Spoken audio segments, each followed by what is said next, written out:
1071thedrive.com. This broadcast is sponsored by the 308 Forest Area Federal Credit Union, Jamie Fellows Garno of City to Shore Real Estate, the Manton Boosters, Shepler Well Drilling, the Wexford Misaki Career Technical Center, Lutke Hydraulics, Cadillac Java and Java 2, the Smokehouse, Wilder Heating and Cooling, Maple Ridge Living Center, and Bostic's Drugstore. Now let's head to the field and join the voice of the Manton Rangers, Rick Swanson. Welcome to Manton Ranger football on 107.1 The Drive. I'm Rick Swanson. I'll be providing the play-by-play tonight, and joining me to help describe the action is Manton Ranger graduate Michael McNally. Mike was a sprinter and long jumper on my track team for 4 years in the late 90s, but more relevant to tonight is that he was also a very good running back on the Ranger football team. So I'm excited to have Mike here tonight, and we are excited to once again broadcast Ranger football over the airwaves. Michael, thanks for joining me tonight in Week 7, and welcome. Well, thanks, Rick. I'm excited to be here tonight.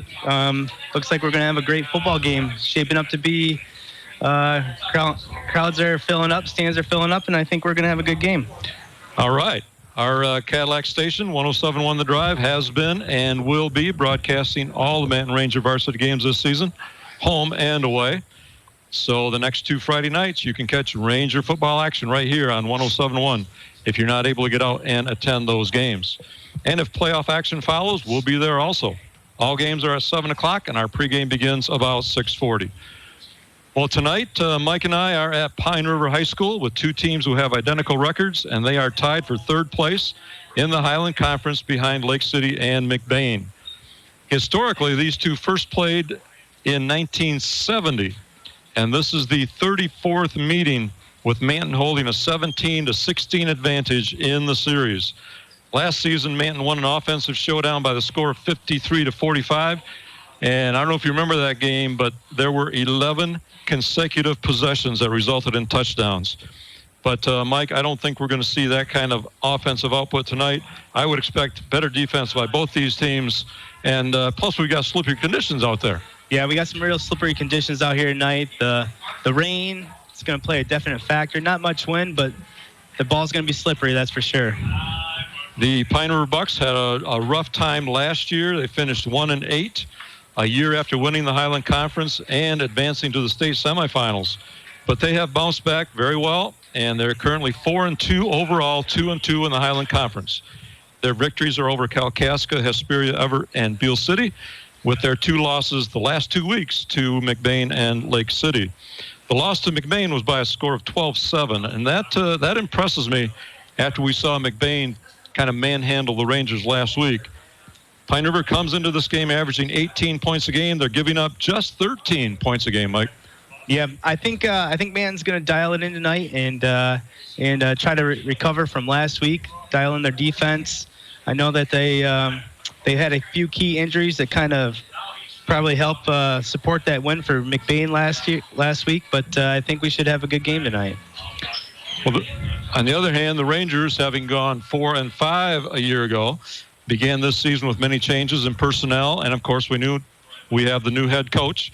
But despite all those changes, the Rangers have had some success, winning 4 of their first 6 by defeating Joburg, White Cloud, Beale City, and Everett, and their losses have been to Lake City and last week to McBain. The Rangers are averaging 26 points per game while allowing 24 points per game. Even though it's all about matchups, it's fun to look at common opponents, and there are 4 so far this year, all in conference play. Both Manton and Pine River lost to Lake City and McBain, and both Manton and Pine River defeated Everett and Beale City. Yep, we've had a couple of close games. Lake City was pretty close in the first half, gave up a few big plays, but got down to the goal line a couple different times, just couldn't punch it in, so that ended up being the backbreaker in that game. But I think we'll see a pretty good game here tonight, so I'm pretty excited about that.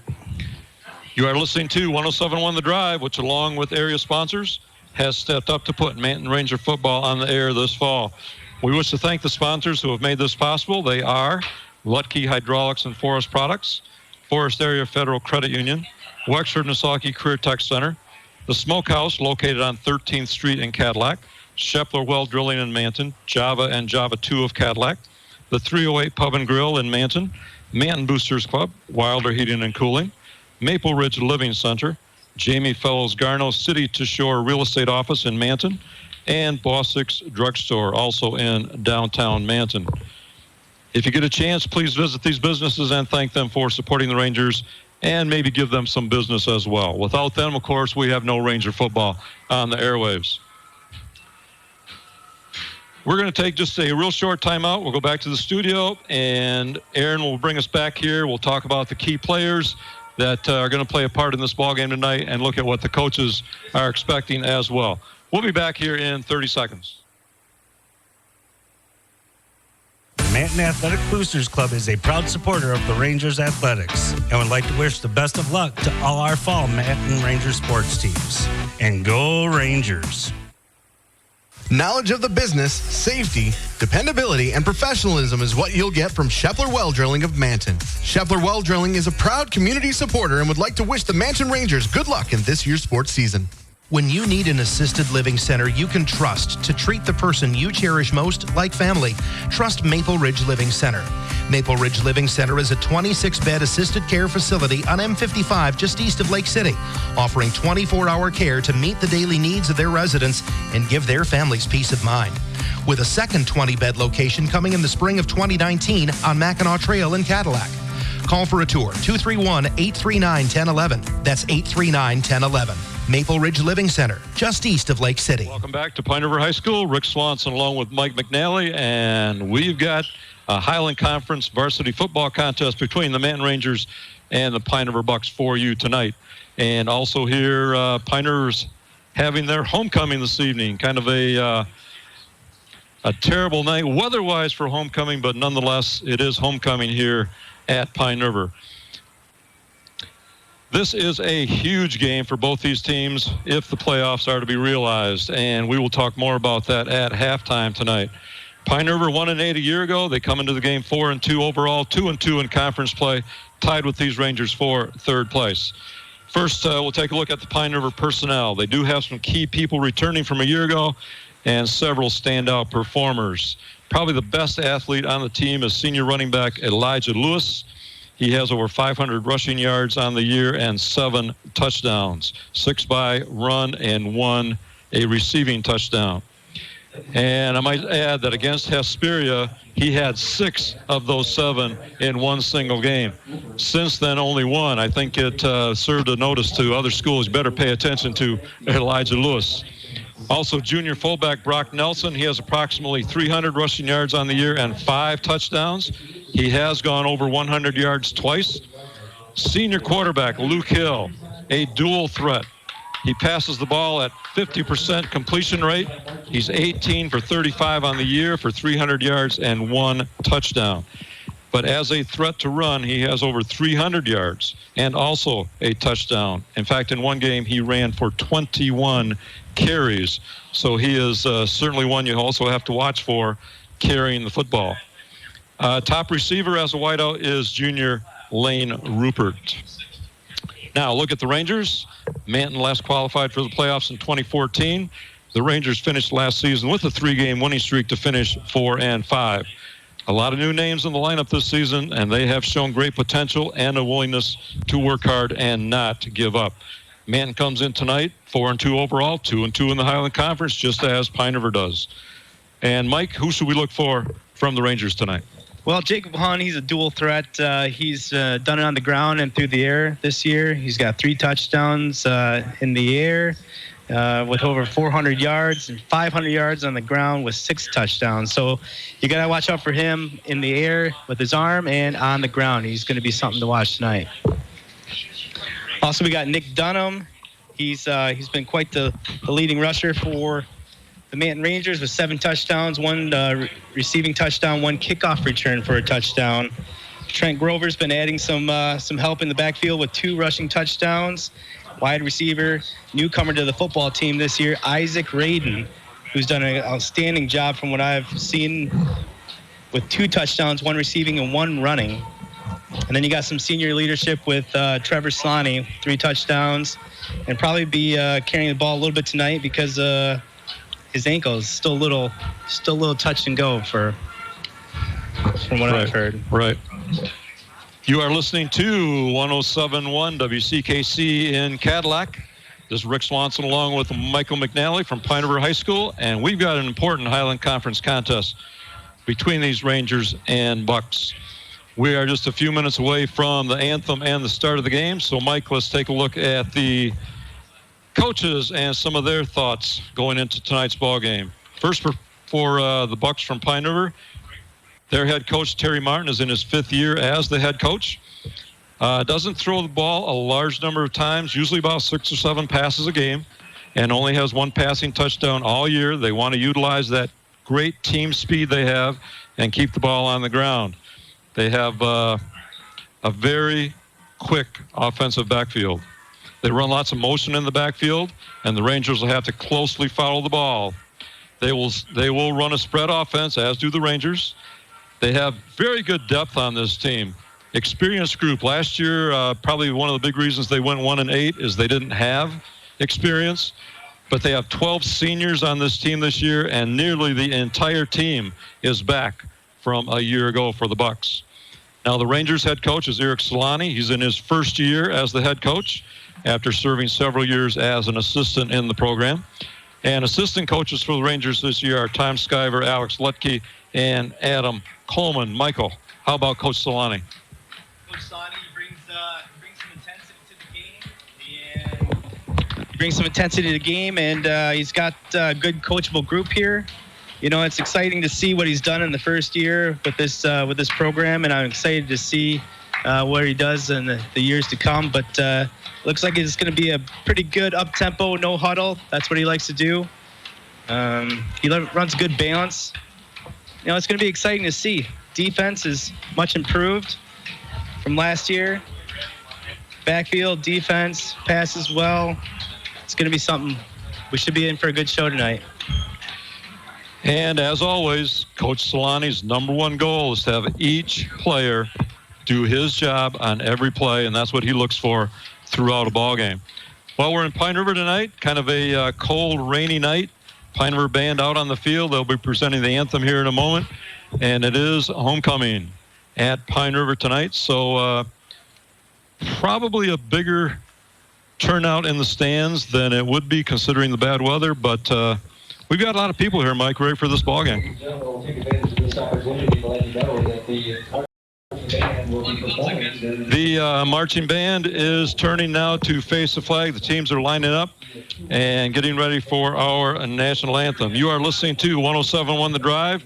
We're going to be right back. We'll take a break and return with the national anthem and opening kickoff in 60 seconds.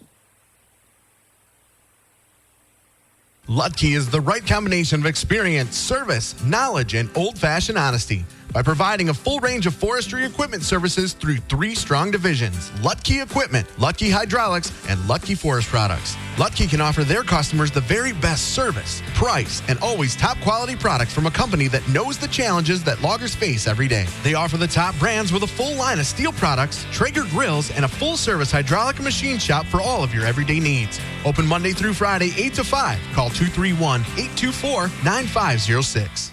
Looking to buy a home or sell yours? Need to upgrade or downsize? Go with experience. Go with Garno. Jamie Fellows Garno of City to Shore Real Estate is your full-time real estate professional with 15 years of experience helping people make their homeownership dreams come true in the greater Cadillac area. Homes are needed now to meet the demand. Want to know what your home is worth in today's real estate market? Talk to Jamie Fellows Garno, serving Wexford, Missaukee, Osceola, and Grand Traverse counties from the new City to Shore branch office in Manton at 113 Main Street. Rick Swanson with Michael McNally from Pine River High School. Welcome back, everyone. Tonight, the Rangers are the visitors in Week 7 of this 2018 football season. The Green and White Bucks are hosting the Orange and Black Rangers in Highland Conference football action. In other conference games tonight, McBain is at Beale City, and Everett is at Lake City. A couple of important games. And now we'll take we'll keep it here, but just take a timeout as the band presents our national anthem.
Well, it caught me a little unaware. The band is out on the field, but they gave it up for the Pine River Chorus, and the chorus sang our anthem tonight.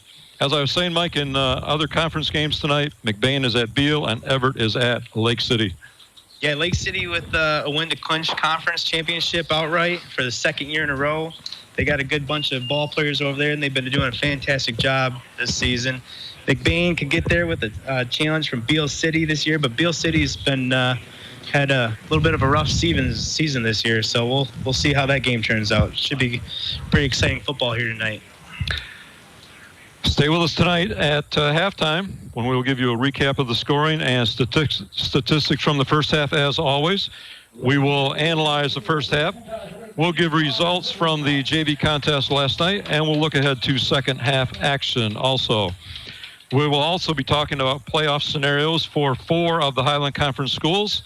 It's nice to see that at this point in the season, with 3 weeks to go, 4 of the 6 Highland Conference schools do have a shot at the playoffs. And we'll be recognizing a respected member of the Manton community and supporter of Ranger sports program who passed away this week. All that coming up for you at halftime. Now, as we're getting ready for the kick here, Mike, we do have an injury update for the Rangers. Trevor Solani had the ankle injury a couple weeks ago. It bothered him last week. I talked to him personally a couple nights ago, and still being bothered by the ankle. In fact, I asked him for a percent, and he told me 65. So I don't know how much we can get out of Trevor Solani tonight, Mike, with a 65% ankle. Yeah, he's key to the defense. He's their starting linebacker, and I know the last game I was at, watched him when he got hurt. Gosh, he gave it his all, but he's definitely an important part of the defense, and we'd love to see him fully healthy this evening. And a couple others that cropped up this week. Caleb Milkey injured a knee in practice, and Luke McKernan suffered a concussion last week versus McBain. So Rangers a little short in a couple of areas. McKernan was one of their top defensive corners, so we've got someone with a little less experience back there tonight. We're ready to get this contest underway. The 7th weekend already. Pine River's going to be kicking off to the Rangers. And the final week of Highland Conference competition. Only 2 weeks of non-conference action remains in the regular season. But we've got a meaningful game here tonight. This is huge for both these schools as far as the playoffs go. Here's the kick. Taken on the run by Radin at the 25, 30, 35. Makes a cut, and he's out to the 40-yard line. And the Rangers will have a first down, so pretty good field position to start the ballgame. Yeah, he made a good cut right there after he got a block from, it looked like number 22, Han. And great field position. So the ball is spotted at the Ranger 40-yard line. Their own 40, 1st and 10. And they are in their spread formation, as we've seen most of this year. Helsel at quarterback, looks over the middle, and pass intended for Radin, broken up, incomplete. Good defense there by number 4. Elijah Lewis, he was all over it. One of the questions we had, Mike, coming into the game tonight was who would start at quarterback. Jacob Hahn had been all season, and then last week during the McBain game, Lane Helsel came in, moving Hahn to a wide receiver, and that's what we see here to start the game tonight, Helsel at quarterback. Yeah, he threw a good ball there, just great defense. So 2nd and 10 in the shotgun. Hahn takes a snap, hands off to Dunham, cuts it out right, tried to get off right tackle, and he crosses the 40 out to the 41, and it'll be a pickup of a couple on the play. It'll bring up 3rd down. Yeah, Dunham, he's a tough ball carrier. Puts his head down, got a couple yards. Expect that out of him tonight. He's been a good asset to this varsity football team. So, ball at the 42. Helsel straight back to pass, looks over the middle. Deflected by a Pine River defender, incomplete, but right at the point of that pass, Mike, we got a penalty flag coming in. Yeah, it looked like one of the Bucks was grabbing a little jersey there. I think that's what we might have. It would bring up 4th down with the incomplete pass. We'll see what the call is. That was on 3rd and 8, and the call is holding against the Bucks. That walk-off will give the Rangers a first down as they cross midfield into Pine River territory. And once again, we'll get the signal. It is defensive holding. So the ball is spotted at the 48-yard line of Pine River, and the Rangers have it 1st and 10. So a little movement here on the first possession. A little movement. They need to settle in and get a couple more first downs, keep this drive going. We are spread offense once again. Hand off to Dunham right up the middle. He made a nice cut to his left and gets down to about the 46-yard line. Give him a gain of 3 on the play on first down. Yeah, that offensive line shot off the ball that time. Gave Dunham a good hole to cut up in there and make a good gain on that play. It is wet here tonight in Pine River. We got a little drizzle going on, and already the Manton white jerseys, as they go from left to right across your radio dial, are getting a little dark. Helsel in the shotgun, hand off to Dunham again, through the center of the line, inside the 45-yard line, down to the 44. Gain of a couple more on the play. It'll bring up a 3rd and 5 for Manton. Yeah, didn't have too much to work with. Number 52, Barrett there had a good stun on that line, off our defensive line, and looked like he made a pretty good play. 3rd and 5. Nice to keep this drive alive. Helsel in the shotgun, drops straight back over the middle. He's got Connor McGrew out there, but through his hands, incomplete. It was well defended, but Connor might have been able to catch that, but we probably have a slippery football again. Slippery football, Coach. It's going to be a factor all night, I think. That brings up 4th and 5, and it looks like the Rangers are going to punt. At the 44, you would kind of have a decision to make. You want to go for it in Buck territory, but they're going to try and pin Pine River deep in their own territory. So we've got Trent Grover back to punt. Here's a snap. It's good. Kick is away. It hits at the 22-yard line, and Pine River simply downs it as it took a bounce inside the 20. It's a smart play. Pine River will get their first possession of the night with the ball at the 19-yard line. First down. So Pine River gets their first possession of the evening. Manton was able to pick up 1 first down by way of penalty. And we'll see what Pine River can do on theirs. This will be a good spot, Mike, for the Rangers to pin Pine River deep and work on this field position. Yeah, field position is going to be key tonight with this slippery weather we got. So hopefully we can get a couple stops and pin them deep. That field position was a big factor in last week's game. So McBain had position all night long. Handoff is to Elijah Lewis, trying to get around the right side, but boy, defense stepped up big, and there was nowhere to go for number 4, Elijah Lewis, on that one. Yeah, Cole Reguera stepped up and made a great tackle for a couple-yard loss. So 2nd and 11 for Pine River. They come out in spread formation. Quarterback Luke Hill, the senior, in the shotgun. 1 setback along with him. Here's a snap, and he hands off again. Fakes the handoff, pitches to number 20, trying to get around the right end. Able to pick up a few yards on the play, but they faked me out on that one too, Mike. That was a good fake handoff into the center of the line. Yeah, the quarterback held the ball to the last possible second, pitched out the outside. The running back had a full head of steam, and looks like he picked up about 6, almost 5 or 6 yards. Yeah, got about 6. It is 3rd and 4 for the Bucks. Big defensive play here for the Rangers on 3rd down. 2 setbacks this time, and looks like the quarterback from Pine River was able to pull the Rangers off sides. And if that is the case, it will be a first down for Pine River. It is offsides against the Rangers, and 5-yard walk-off will give Pine River a first down.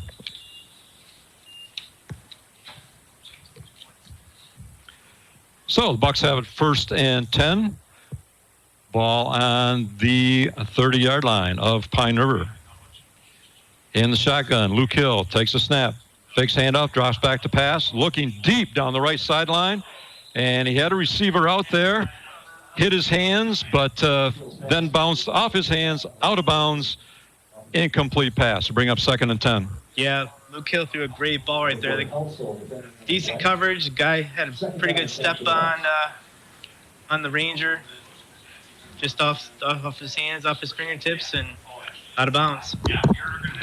So just as we said in the pregame, the Pine River doesn't throw the ball an awful lot. Well, they come out here in their first possession, let it go 40 yards downfield, down the right sideline, but incomplete.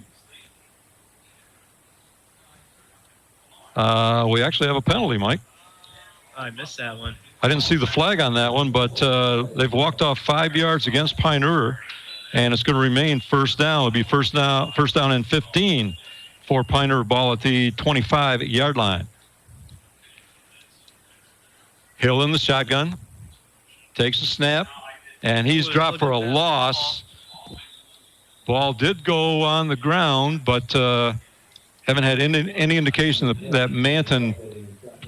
I'm seeing 2nd down, Coach. Pine River was able to recover, but on that fumble, loss of 5 puts the ball back at the 20, and it's now 2nd down and 20.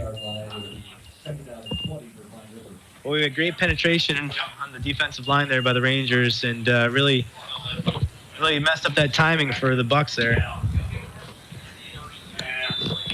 So they come out in a spread formation once again. 2nd down, 20. One setback. Hill in the shotgun, takes a snap, looks to his left. Batted in the air by the Rangers, but there was a Pine River receiver right there to pick it out of the air. That was unfortunate. The Rangers had it. Yeah. Knocked it up in the air, but Pine River was able to pull it in. Not a big gain of about 5 on the play. It'll be 3rd and 15. Yeah, Jacob Ware there had a nice play on the ball and just couldn't bring it in. So big play again here for the Rangers on defense. One setback, Hill in the shotgun. Takes a snap, drops straight back to throw. Being rushed, looking over the center, and again, through the hands of a Manton defender, caught by Pine River just over midfield. Goodness. Cole Regiris had it in his hands, Coach, and just couldn't come down with that football. Right through his hands, and a big play results for the Bucks, and they have it 1st and 10 in Manton territory at the Manton 48. I tell you that Luke Hill, he's got a pretty strong arm. He threw a pretty good ball right there. Regiris was in great position, like I said, just off his fingertips and couldn't come down with it. So about a 25-yard gain on that pass play. Bucks 1st and 10. In the shotgun. Hill takes it and hands off to Elijah Lewis, coming from right to left, trying to get around the left end.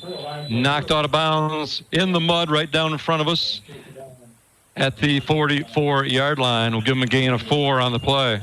Yeah, Jacob Ware came from the safety position on that play and made a great stop. We're about halfway through the first quarter here in Pine River. 6:19 left to go in the first. No score yet. Manton had possession first tonight and did get 1 first down, then had to punt it away. Pine River right now able to move the ball with a couple of passes that have gone right through Ranger hands, caught by the Bucks. Hill again, shotgun, takes a snap. Hands it off right up the middle. Number 5, Brock Nelson, one of the big ball carriers for the Bucks.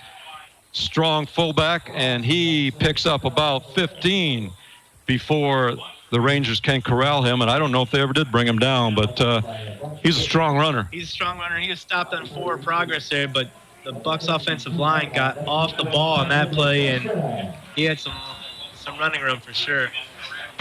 15-yard gain on the running play. Bucks have it 1st and 10 once again.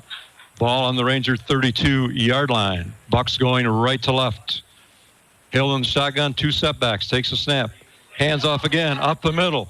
This time, couple of cuts and big gain once again on running play down to the 15-yard line before the Rangers are there for the gang tackle, and a penalty flag comes in at the end. That was number 5, Brock Nelson, once again with the big carry. We'll see what the flag is. At the end of the play, you always fear it might be a face mask or something like that on the tackle. Officials together trying to sort it out. They're standing at the 15-yard line. That's where Nelson was finally tackled. That would have been after a gain of 18 yards. We'll see if the play stands, or they might walk some more off. Here comes the call. A personal foul against the Bucks and the Rangers. Those simply offsetting personal fouls, and the balls are going to stay at the 15-yard line after the gain of 18 by Brock Nelson. Boy, the last 2 running plays, Mike, Nelson's picked up 33 yards. I tell you what, like I said earlier, that offensive line is getting off the ball and creating some huge holes for the running backs of Pine River right now. From the 15-yard line, Pine River in business. No score, 5:15 left to go first quarter. In Pine River. Hill in the shotgun, takes a snap. Hands off again to Nelson, came just off left tackle. Picked up not quite as many this time. Rangers brought him down after a gain of 2. Yeah, Gavin Summers got off the ball, made a great move. Got the tackle. Luke Hill looking to the sideline to get the call from head coach Terry Martin. Now the Bucks are ready to go. Spread formation.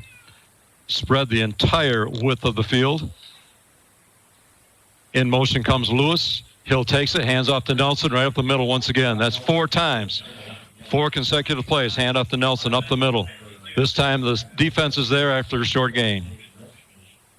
Yeah, Summers came in again and got the stop for the host of other Rangers. I think Slonny was in on that tackle as well. Yep, and he came up limping a little bit with that bad ankle. Yeah. But a short gain will make it 3rd and a long 7 for Pine River. Certainly in 4-down territory inside the 15-yard line. Here's the snap in this shotgun. Lewis comes in motion again, right to left. Hand off to Nelson. They'll run him till it can be stopped. Nelson's down to the 6-yard line and can be close to the first down.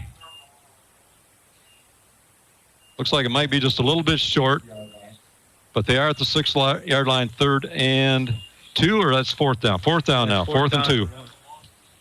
On 1. Yeah, Slonny got the tackle on that one, but he's still coming up a little hobbly. I think he even gave a wave to come out of the game on that. So the Bucks going for it, and there's a timeout taken on the field by the Rangers. They want to make sure on this big 4th down play they've got people where they want them and see if they can stop this, get the ball back for their second possession. So we got a timeout on the field. We're going to take a quick timeout also. We'll be back here at Pine River in 30 seconds. High school students are training for the jobs of tomorrow today at the Wexford Misaki Career Technical Center in Cadillac. Juniors and seniors from 12 area high schools can choose from 14 career-driven programs. Free college credit is available. Visit WMISD.org and click or tap the Career Technical Education link. See all the great programs, then talk to your student's counselor. Call 876-2200. The Wexford Misaki Career Technical Center on 13th Street across from Baker College. Proud to serve the students of Manton High School. CTC is the place to be. Welcome back, everyone, to Pine River High School. Rick Swanson along with Michael McNally. And we've got the final weekend of Highland Conference football action as the Bucks in their full green uniforms, green jerseys, green pants, are hosting the Rangers with their white jerseys, black pants tonight. 4th and 2, big play. We're ready to go. Spread formation. Hill once again in the shotgun, 1 setback. Takes a snap. Hands off to Nelson. And met in the backfield. They deny the 4th down play, and the Rangers are going to take over. What a big stop on that one. Trent Grover just came up and read that beautifully. Came up in the hole and made a huge play. Actually, a loss of a couple on the play, and boy, what a big stop for the Rangers. And they'll take over on offense. They're going to spot the ball on the Ranger 8-yard line. Manton has it 1st and 10. Now They need to just put a little drive together of their own. Get something going.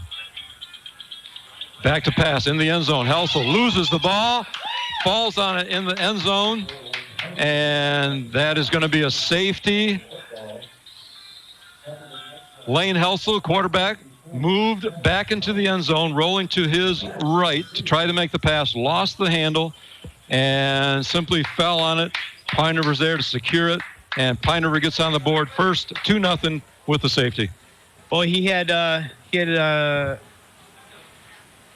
Cole Regaris wide open on the sidelines over here, and that slippery ball, it's going to be a factor all night, Coach, I think. Yeah, just didn't have a chance for anything to develop, lost the handle. So, as results with a safety, the Rangers will also have to give up the ball to Pine River. So, the Bucks get on the scoreboard first with 3:11 left to go in the opening quarter. And with the safety, take a 2-0 lead. So kind of a odd score to start the game off with, but yeah, that's where we are. That's where we are. That's what you kind of expect with the weather like this. You just never know what's going to happen or where that ball is going to bounce. So the Rangers are setting up to kick, and they can do this by punt or using the tee. And Grover is setting up the tee at the 20-yard line.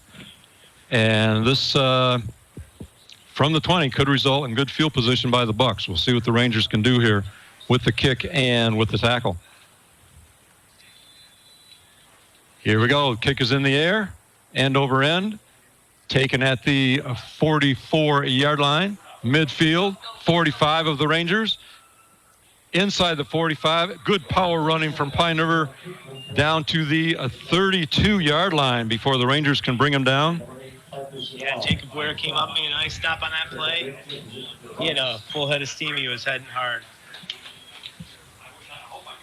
So after stopping Pine River on downs, the Manton defense is right back out there.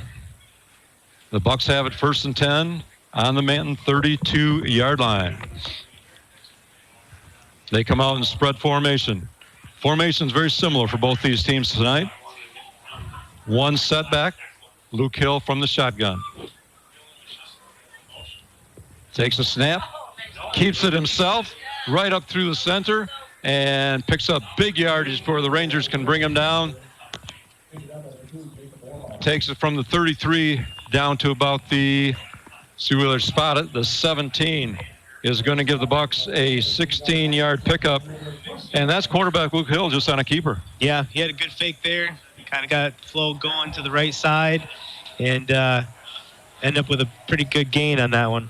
Man went in motion from left to right, and Hill faked the handoff to the motion man and kept it himself from the shotgun. Same motion again. Hill keeps it. Again himself. Faked 2 handoffs, and he's down near the 10-yard line before the Rangers can make the tackle. So good pickup from quarterback Luke Hill. Once again, pickup of 7. Yep, pickup of 7 brought down by Poindexter. He made a pretty good stop there, but it was after a few yard carry, that's for sure.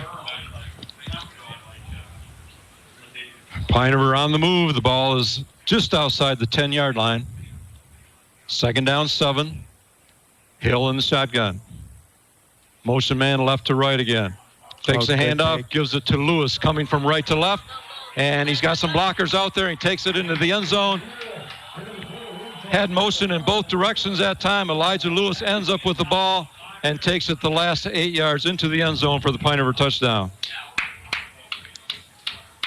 Yeah, number 2 for Pine River made a great fake on that and end around. There was good blocking downfield, and Jacob Hahn just couldn't get away from a block there and score for a touchdown. At the 1:49 mark of the first quarter, Bucks lining up for the extra point kick. Snap is good. Kick is up in the air. And the kick is good. And that makes our score the Pine River Bucks 9, the Manton Rangers nothing as we near the end of the first quarter. Timeout on the field. We'll take a timeout. Back to Pine River here in 30 seconds. Cadillac Java and Java 2 is the place to be for all things delicious. Java is a specialty drive-through coffee shop offering fresh espresso, premium coffees, frozen, iced, and blended drinks, ice cream, chai teas, and their most popular item, the frozen hot chocolate. And what goes great with amazing drinks? Flavorful treats like bagels, muffins, donuts, and more. Cadillac Java has 2 convenient locations to serve you at 725 North Mitchell Street and at 6319 East M115 in Cadillac West. Cadillac Java and Java 2. Big town gourmet taste with a small town personal feel. Welcome back, everyone, to Pine River High School. Rick Swanson along with Mike McNally, and the Bucks have just gone 32 yards to put the first touchdown on the board of the game tonight. And with the earlier safety, the Bucks now lead the Rangers 9-0 with 1:49 left to go in the opening quarter. Bucks preparing to kick off for the second time tonight. They did kick to start the ball game. Deep for the Rangers, we've got Isaac Radin and Nick Dunham, and they stand at the 15-yard line awaiting the kick. So Man will get their third possession of the night. The second one resulted in a fumble on the first play in the end zone, which led to the safety. The ball traveled to kind of an open area where the Rangers were not, but it did go out of bounds before anybody could get on it. And the ball is going to be marked on the Ranger 33-yard line where they'll have it first down. Yeah, I tried a little trick play there, kind of a little onside kick into an open area where Man didn't have a player. Almost worked out. Officials are discussing just where to place the ball. It is a penalty to kick it out of bounds. I'm thinking it should go out to the 35, even though the ball went out of bounds at the 33. But we've got a confab going out there with 4 of the 5 officials as they discuss. It is a penalty for going out of bounds.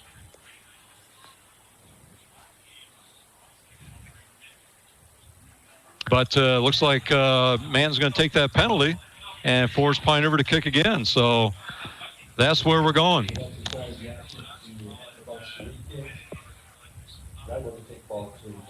Well, the Rangers hoping maybe they can get a little better position than they would have had with that kick, Mike. Yeah, field position should be a little bit better with this. Hopefully they can take advantage of it and put something together here on this drive.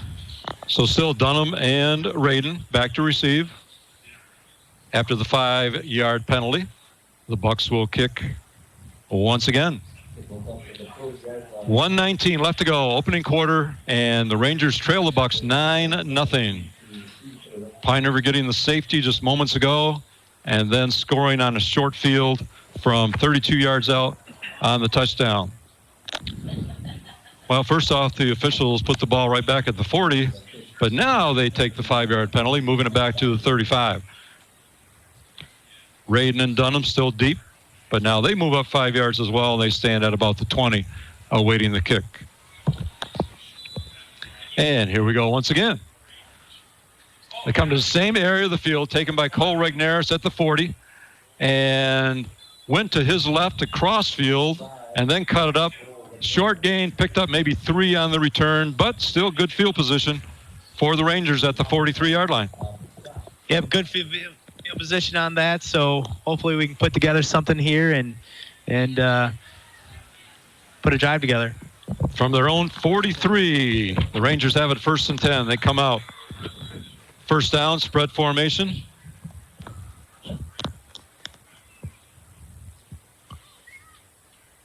Here's a snap to Helsel in the shotgun. Handoff right up the middle is to Jacob Hahn. Hahn moving from the wide receiver to the backfield. And Hahn, from his quarterback, and we know he can run the football, he picks up 3 up the center of the line. Yeah, Trenton Light will get off the ball there and gave him a good opening to gain about 3 yards. Rangers all looking to the sideline, getting the call from Coach Solani. Helsel in the shotgun, fakes a handoff, keeps it himself right up the middle. almost out to midfield at the 49-yard line. A pickup of about 5, maybe 4 after they mark it. Yeah, I also had to jump over a defender on that one to get the kind of yardage he did. So big third down play facing the Rangers. 3rd and about 3. Need to pick this up, keep possession of the football. Here's the snap. It's on the ground. And once again, the Rangers just have to fall on it. They actually lose 3 yards back to the 45-yard line. Not what you want to see on a big third down play, but that brings up 4th and now about 6. And that's the end of the first quarter as we hear the siren down on the west end of the field. And our first quarter score, the Pine River Bucks 9, the Manton Rangers nothing. We'll take a timeout as they take a timeout on the field. Back here at Pine River in 30 seconds. Bostic's Drugstore in Manton is your locally owned pharmacy. You can count on Mike and his professional staff to take care of all of your prescription needs with a personal hometown touch. You'll get a comprehensive medication review every time you pick up a prescription. Bostic's Drugstore accepts most insurances and administers flu and shingle shots with a prescription. They're also your home for Manton Rangers and locally made Michigan apparel, plus cards, gifts, and toys. Stop into your friendly hometown pharmacy, Bostic's Drugstore on Main Street in Manton. Call 231-824-6465. Welcome back, everyone, to Highland Conference football action on 107.1 The Drive. Rick Swanson along with Mike McNally. And we are in Pine River tonight on a cold, damp evening. Just ready to get the second quarter underway. Pine River has a 9-0 lead at the end of the first on a homecoming evening here at Pine River. Team's getting back out on the field. The ball is at the 45-yard line after the Ranger fumble. And Manton has a 4th and 7 facing them from their own 45.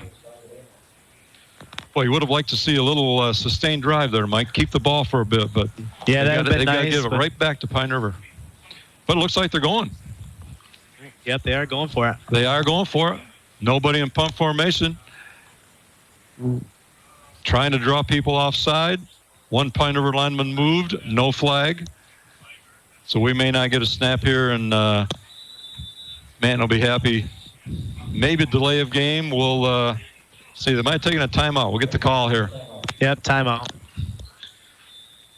Boy, it looks like they almost drew him off sides there, but just couldn't. It was close. One Pine River lineman moved, but not enough to cross the line. Not enough for a flag. And the Rangers took the timeout. So looks like their goal was simply to try to pick up 5 yards by drawing Pine River offside, but did not work. So a timeout on the field. We'll stay here. Teams are going right back out already. And this time I'd be surprised if they went for it on this part of the field. Yeah, I don't think at this point in the game you're going to try to go for it. I think you're going to try to punt it away.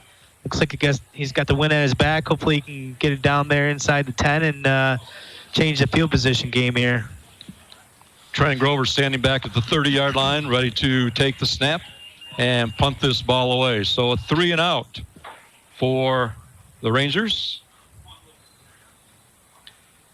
Haven't been able to show a lot of offense yet here tonight, but hopefully they can get that in gear. Yeah, they've had a couple good plays, and they've had a couple that didn't work so great, but they're trying to put something together. The punt is away from Grover, takes a big Manton bounce, and finally rolls dead at the 10-yard line.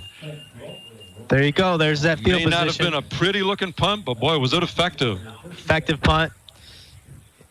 Right on the 10. That'll change the field position game for sure, and hopefully they can get a little defense going and get a stop here. Exactly. Ball at the 10-yard line. Pine River will have it 1st and 10. We said in the pregame that Pine River run a lot of motion, and they have done that through the first quarter, and they've gotten some people open. Elijah Lewis will come from a wide receiver spot or a slot spot, and he's gotten a couple of big gains by that reverse type motion play. Well, they come out again now on 1st down, spread formation. 3 receivers to the right, 1 to the left. In the shotgun, Luke Hill. Now the Bucks moving from left to right here in the second quarter. Takes a snap, hands off to Nelson out of the backfield. The fullback just keeps churning, and he's got 11 or 12. It's going to be good for a Pine River first down. Yeah, he had a good head of steam on that one, and Jacob Hahn and a few other guys had a hard time bringing him down, but he got enough for a first down. For the most part, with Nelson so far tonight, it's been a big gain, or the Rangers have been there to stop him. But he's picked up over 10 here at least 3 times this evening already. 2 setbacks this time. Pro set from the shotgun. Hill takes a snap, hands off right up the middle. This time it's Lewis out over the 30-yard line, and almost a 10-yard pickup, but just shy of the first down. Looks like it'll probably be about a 9-yard pickup after the spot. Yeah, Solana kind of got backed up there for a second, but eventually got there and made a stop. And that's what it is. 2nd down and 1 for the Bucks. Lewis lined up in the slot on the right-hand side. Just somebody that the Rangers have to pay attention to all night long. From the shotgun, Hill takes it, drops back to pass, looking to his right. Passes out there, and incomplete. Intended for Elijah Lewis. And the Rangers did have a defender in front and behind. So it's going to bring up a 3rd and short for Pine River after the incomplete pass. Yeah, the Rangers were in good position on that one. It is just, again, off the hands of Elijah Lewis. Well thrown ball, though. It was. The Bucks have put it up probably a little more often than they have in the other games this season so far. Again, spread formation, 3rd and 1. Hill in the shotgun, takes a snap, hands off, straight up the middle. Nelson, but the defense is there, and I'm not sure he got it. They stopped him, it looks like, at about the line of scrimmage. We'll see where the officials actually spot it. On the 3rd and 1. Ooh, Drake. Boy, it's close, and we've got a timeout on the field. We may, in fact, get a measurement. Yeah, and that looks like what the officials now are going to do. Yeah, Jake Renford came up there and made a huge stop. I think he's going to be short on this one, Coach. The officials are bringing in the chains from the far side.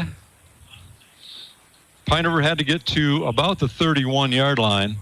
The ball is just over the 30. They stretch out the chain. And they're going to say first down. Boy, it's first down by maybe an inch of that football. Yeah. First down, Bucks on the 31-yard line. Couldn't have been very much, that's for sure. Maybe a chain link.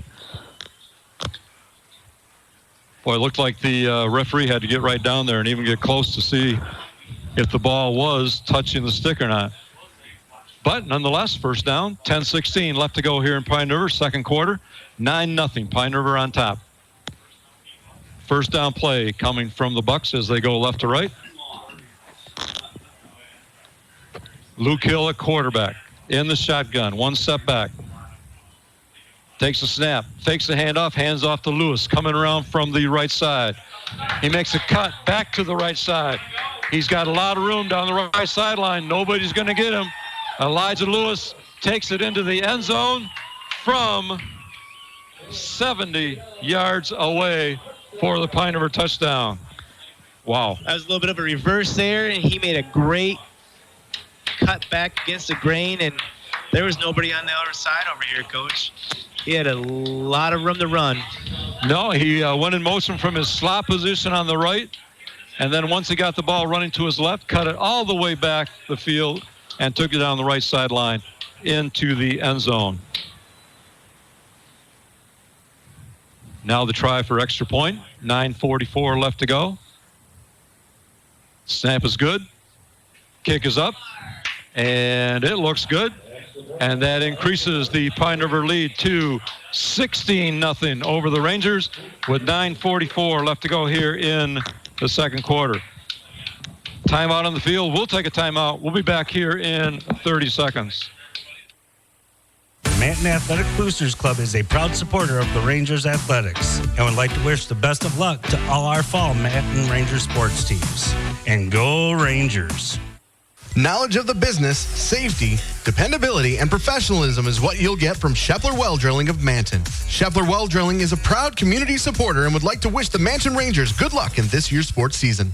Are you in the mood for amazing food at a reasonable price? Well, look no further than the 308 Pub and Grill in Manton. It all kicks off on Tuesday with wings for just 50 cents traditional and 65-cent boneless. Wednesday is burger baskets for $4.99, and Thursday is dollar taco night. Friday and Saturday is steak night and starts at just $9.99. Returning this fall to 308 on Saturday nights is comedy night with no cover, so enjoy the laughs on us. Sundays get 2 of our signature wood fire pizzas for just $18, dine in only. Good drinks, good food, and good times at the local 308 Pub and Grill in Manton. The local 308 is a proud supporter of the Manton Rangers and major supporter of Local First. Welcome back, everyone, to Manton Ranger football on 107.1 The Drive. Bucks kicking off following their second touchdown of the night, taken at the 30-yard line by the Rangers, and returned to about the 37, 7 or 8 yards on the return, and the Rangers will have it first down. Yeah, Raiden had to run a long way to get after that ball. He got there, though, and made a couple good moves to get a few yards. Looks like they're spotting it on the Ranger 35-yard line. The Rangers will have it first down from there. Well, the Bucks put another touchdown on the board, their second touchdown in their last 2 possessions. And the Rangers really need to get some offense going here tonight. Trailing the Bucks 16-0. Helsel takes a snap, hands off to Raiden on a reverse. Around the right end, picks up good yardage on first down before he's brought down over on the far sideline. Yeah, he had a full head of steam going around the corner there and made one good move to make a guy miss and picked up about 9 yards. Raiden came from the left slot position, took the handoff, raced around the right side, and picked up about 9 on the play. So Manton has his 2nd and 1 from their own 43-yard line. They come out again in spread formation. Dunham, lone setback along with Lane Helsel. Jacob Hahn comes in motion. Helsel keeps it, takes it himself right up the middle, and he's across the 45-yard line, which should be good for the Ranger first down. Good move there to come up with enough yards to get the first down. He came up a little limping, though, Coach. Gain of a couple on the play does give the Rangers a first down. 1st and 10 on their own 46-yard line. 9:12 left to go. Second quarter here in Pine River. Homecoming night for the Bucks. Here's a handoff up the middle. And Nick Dunham is able to pick up about 3 before the Buck defense brings him down. Wasn't much there, but he fought pretty hard to get those couple yards. 2nd down, 7 for the Rangers. Under 9 minutes now left to go here in the second quarter. Final weekend of Highland Conference action, just non-conference games in week 8 and 9. Here's Jacob Hahn coming from the right to left, trying to get around the left side, but Pine River's there. Never could turn it upfield. Pine River just strung it out and eventually knocked him out of bounds. Yeah, they had that strung out pretty good. There wasn't much room to run there. No gain on the play. 3rd down and 7 for the Rangers. Boy, anybody getting tackled out of bounds here on the sideline down in front of us is full of mud as they come up. We got a mud bog down here on the sideline. Here's a snap. Helsel keeps it himself, makes a cut up the center, working toward the first down, and he's close. Might be just a yard short. Big 3rd down play. Looks like he got about 5. We'll check the spot. It's going to be close. There is a penalty flag also. Bucks are moving back. Looks like they're thinking it's on them. If the play stands, it would be a pickup of 5 on the 3rd down play. We'll see what the call is. Here's the official. Face mask. It is a face mask against Pine River. So they'll walk that off from the end of the play, and that will be plenty for the Ranger first down. So we'll give them a gain of 5 on the play, plus they're tacking on another 15. And now the Rangers have something going with the ball at the Pine River 31-yard line, first down. Yeah, that change of field position really helps open up the playbook and gives you some more options to try to put one in the end zone here before half. So big, Michael, for the Rangers to get on the board here. It's going to be. They are down 2 huge. scores right now, and need to get something on the board offensively. 7:30 to go in the first half. Here's a snap. Helsel, 2-step drop. Looks to his left down the sideline. Hahn was there, leaped, could not bring it in, just over his outstretched arms. He had gotten past the defenders there. He was but open. Just couldn't bring it in. I think if he would have kept running, that ball would have probably dropped right into his arms, and I think we would have had 6 on the board right there, Coach. I think you're absolutely right, Mike. He stopped and went up in the air for it, but just over his outstretched arms.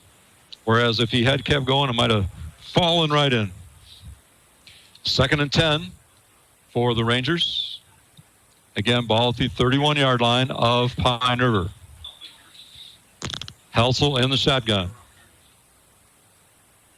Takes a snap, 2-step drop again. Looks to his right. Pass is completed out there. And looks like gain of about 10, close to the first down. Yeah, number 5 brought that in. That's Cole Regneris on the reception. They're saying he was brought down just short of the first down. We'll give him a gain of 9 on the pass play. And it'll be 3rd and 1. Pretty impressed with Lane Helsel there. He's throwing a good ball tonight. He's put a couple of them right in there. Pretty good. Yes, he has. Certainly in 4-down territory at this spot on the field inside the 25-yard line. But big play, 3rd and 1. Here's a snap, handoff to Dunham. Off right tackle. Got plenty of room out there. Dunham gets about 7 on the play. Certainly good for the Ranger first down. Boy, the Ranger line dug in there, and they got the extra yardage to help Dunham get the yardage he need. Just outside the 15, and Manton has a 1st and 10. So being at the 15, plenty of room to pick up another first down before they try and put this thing in the end zone. Spread formation. Hahn spread wide left. Helsel takes the ball, keeps it himself right up the middle, and he's got some running room in there. Yeah. Fake the handoff, kept it himself, and looks like he gets about 3. Yeah, there wasn't much room. He had to dig for that one, but he got a few yards, puts him in a little bit better spot for 2nd down. 6:10 clock running, 6:10 to go in the second quarter. Pine River on top of Manton, 16-0. Couple of touchdowns and a safety, getting to their score of 16. 2nd down, 7. Helsel dropped to back to pass, open. looks in the end zone. Leaping for it and caught in the corner of the end zone over on the right-hand side. I believe that's Cole Regneris again. And big play for the Rangers right when they needed it. Wow, he climbed the ladder to go up and get that one, and he came down with it. That was a great play, great throw. Had plenty of time to drop back and put it right in there for Kansas. Regneris stands about 6'3", and boy, he used every bit of that frame to go up and grab that one. Every bit of it, sure did. So that brings the Rangers within 16-6 after the touchdown pass. And now the Rangers are lining up to attempt the extra point and setting up for a kick. The normal extra point kicker is Luke McKernan, the freshman, but he is unavailable tonight. He suffered a concussion last week in the McBain game. So lining up to kick that extra point was Trent Grover, but got timeout. I believe it was the Rangers, right, Mike? That took that? They called a timeout. Manton called a timeout. They might want to discuss whether this and go for 2. Yeah, being 10 down, a 2-point conversion would pull you within 8. Yep. Keep it a 1-score game. Keep it a 1-score game. Maybe second guessing there a little bit. They did line up to go for 1 and then call the timeout. We'll see what they come out with for the extra point. But the touchdown was much needed. It does bring the Rangers to within 10 at 16-6. Pine River leading it. 5:51 left to go here in the first half. So stay with us at halftime. We're going to have a lot of info coming your way. In addition to our regular scoring update and recap, along with stats, we'll be talking about some playoff implications for Highland Conference teams. And we also have a tribute coming your way at halftime tonight. Well, we're ready to go again. And this time, They're going for it. There is no kicker out there. You're exactly right, Mike. Rangers in the spread formation. I formation in the backfield. Helsel under center. Takes a snap. Gives it to the tailback. Dunham trying to plow his way in. He's awful close. And we get a call from the lineman into the end zone. 2-point conversion is good for the Rangers. And that was a big play. Now pulling the Rangers within a score, 16-8 with 5:51 left to go in the second quarter. That's actually Jacob Hahn there, Coach. Plowed his way in off the right side. You're right. Number 9, Jacob Hahn took that in there. He's a good fiery guy to give the ball to, that's for sure. Well, timeout on the field. We'll take a timeout back here in Pine River in 30 seconds.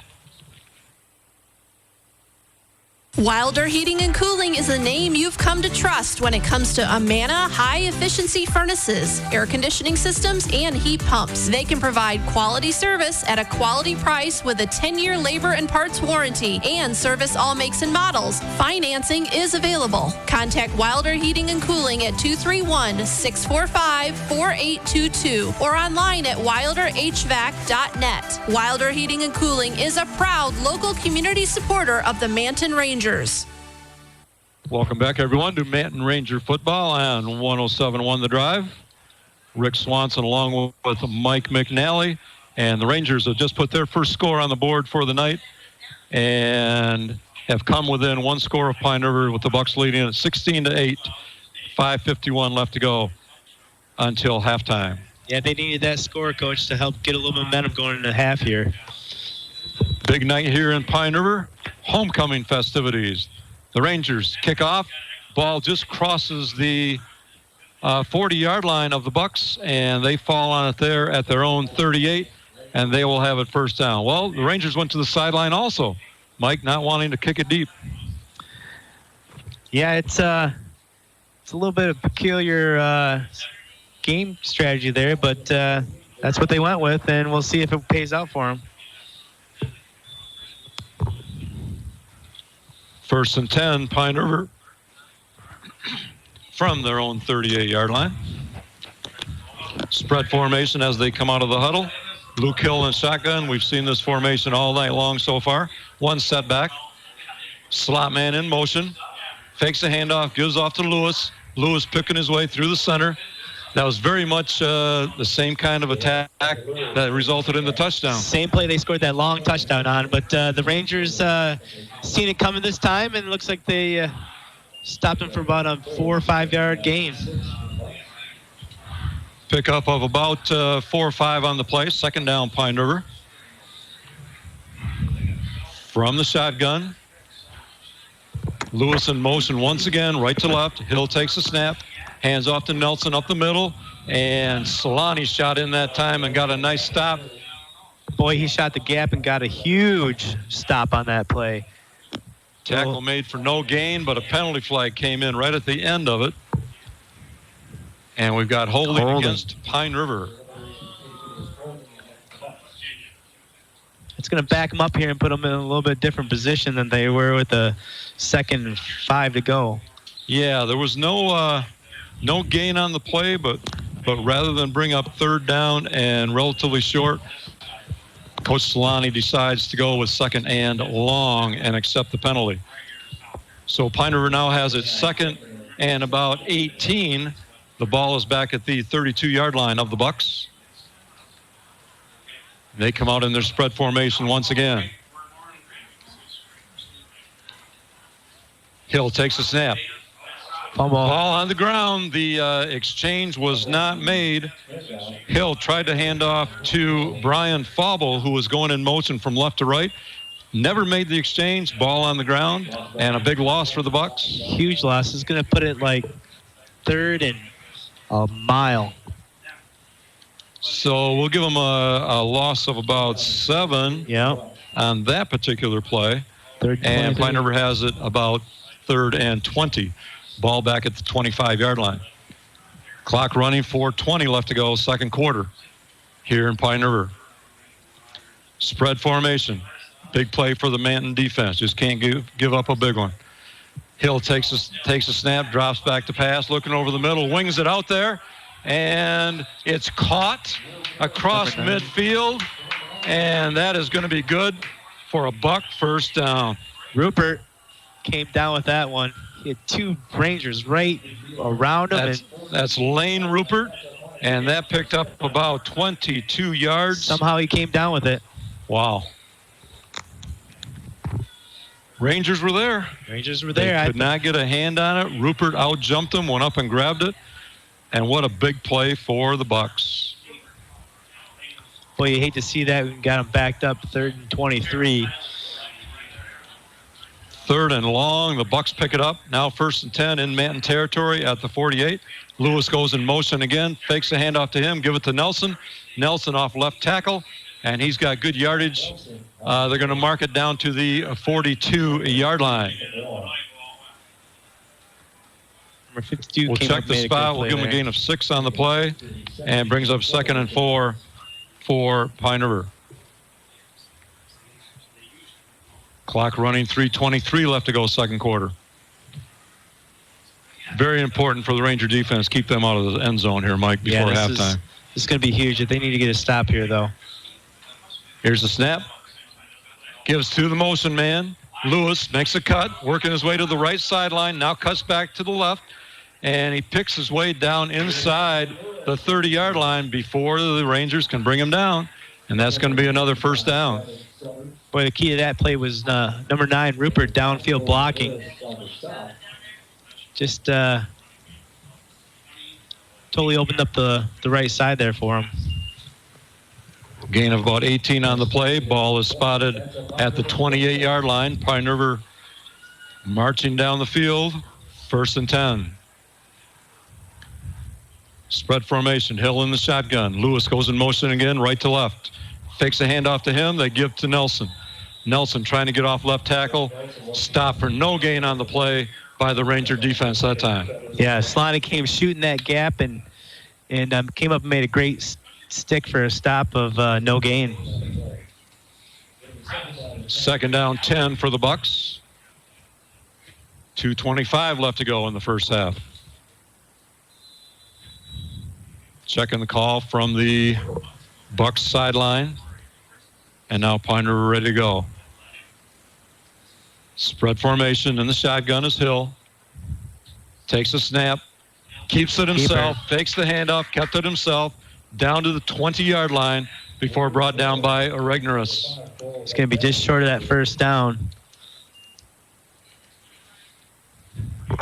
Won't quite be the first down. It'll be 3rd and 2 after a gain of 8 for the Bucks. 1:44 left to go. Second quarter. In the shotgun. 2 setbacks this time. Gives it to Nelson. First man through. And he's got some running room. He's down inside the 5 to about the 2 before he's brought down. But we have a penalty flag. That one may come back. Yeah, I think that one's coming back. We'll wait the call here from the referee. The ball was at about the 22-yard line. Got holding. It is against the Bucks. So that will give the Rangers a little breathing room. But right now, the Bucks have their running game in motion, and they're taking up big chunks of yardage at a time, Mike. Yeah, they're trying to put one more on the board before halftime here. That's going to slow them down a little bit. Walking off the penalty, and ball is back at the 32-yard line now of Manton. 1:29 left to go in the second quarter. And Pine River has it 3rd and 14. From the shotgun again, Luke Hill, senior quarterback, trying to draw Manton offside, and finally the linesman throws a flag and says, yes, they did jump. Little delayed flag, but Manton's going to get called for offsides. Yeah, that was definitely a delayed flag there. I didn't think he was going to pull it out of his pocket, but he did. So that gives 5 of those yards back that the Bucks had marched off against them. So after all that, after the couple penalties, it's 3rd and 9. Pine River. Here's a snap. Lewis in motion from right to left. Gives it to Lewis, trying to get around the left end and cannot quite turn it up, but for a short gain before the Rangers stop him. But he did pick up positive yardage, gain of a couple on the play. You got 4th and long, Coach. Yeah, 4th and about 6, but at this spot in the field, I think you got to go for it. yeah, no question that they'll go for it. The ball is just inside the 25-yard line of the Rangers. Clock running, 36, 35 seconds to go here in the first half. Kind of a delay getting that call in. Yeah, And we have a timeout finally taken by Pine River. A lot of seconds went off the clock, but with 28 seconds left to go, Pine River takes a timeout. We'll take a quick timeout. We'll be back here in 30 seconds. Imagine this, the taste, the smell, the flavor of down-home barbecue at your sauce-covered fingertips. But without all the mess and hassle. Let the Smokehouse excite your taste buds with some of the best barbecue that you can imagine. Try mouth-watering recipes like the pork belly Cuban, the brisket grilled cheese, smoked chicken salad, loaded mac and cheese, and of course, don't forget the Frickles. Check out the Smokehouse at the Truck Stop Food Court at 902 West 13th Street in Cadillac each weekday, Monday through Friday from 11 to 3. Or call for availability for the Smokehouse to travel and cater your next event. 231-824-3513. That's 231-824-3513. You are listening to 107.1 WCKC Cadillac, the home of Manton Ranger football. Welcome back, everyone. Rick Swanson with Michael McNally. We are in Pine River, 28 seconds left to go in the second quarter. Bucks ready to go for it on 4th down, 4th and about 6. They come out in the spread formation. Rangers need to step up and get a stop here on the 4th down. Luke Hill in the shotgun. Takes a snap. Gives it off up the middle. Nelson's got running room. Makes a cut to the left. And he's going to take it in. Brock Nelson with the touchdown run from 26 yards out. Well, he made a good run up in the hole there and then made a couple cuts to get back out to the outside, and there was nobody out there to stop him. Boy, 4th and 6, you hope you can get a stop, but yeah, Nelson kind of just made a couple nice cuts, took it all the way to the house. Pine River now leads it 22-8 and lining up for the extra point.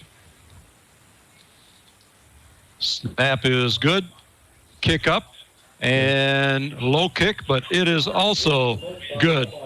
And with 19 seconds left to go in the first half, the Pine River lead builds 23-8 after the touchdown and extra point kick. Yeah, you got him in a great position there, 4th and long, and a few seconds before the half, and you hate to see him put another score on the board, but he made a couple good cuts there and just got out to the outside, and like I said earlier, there was nobody there to stop him. No, unfortunate. You are absolutely right. Unfortunate turn of events there. The Rangers could have forced the ball to be turned over on downs. Instead, Pine River takes it into the end zone and now back up by 2 scores once again. Probably where it will be going into halftime. 19 seconds left to go. Pine River ready to kick off. Deep again for the Rangers. We've got Isaac Radin and looks like Dunham.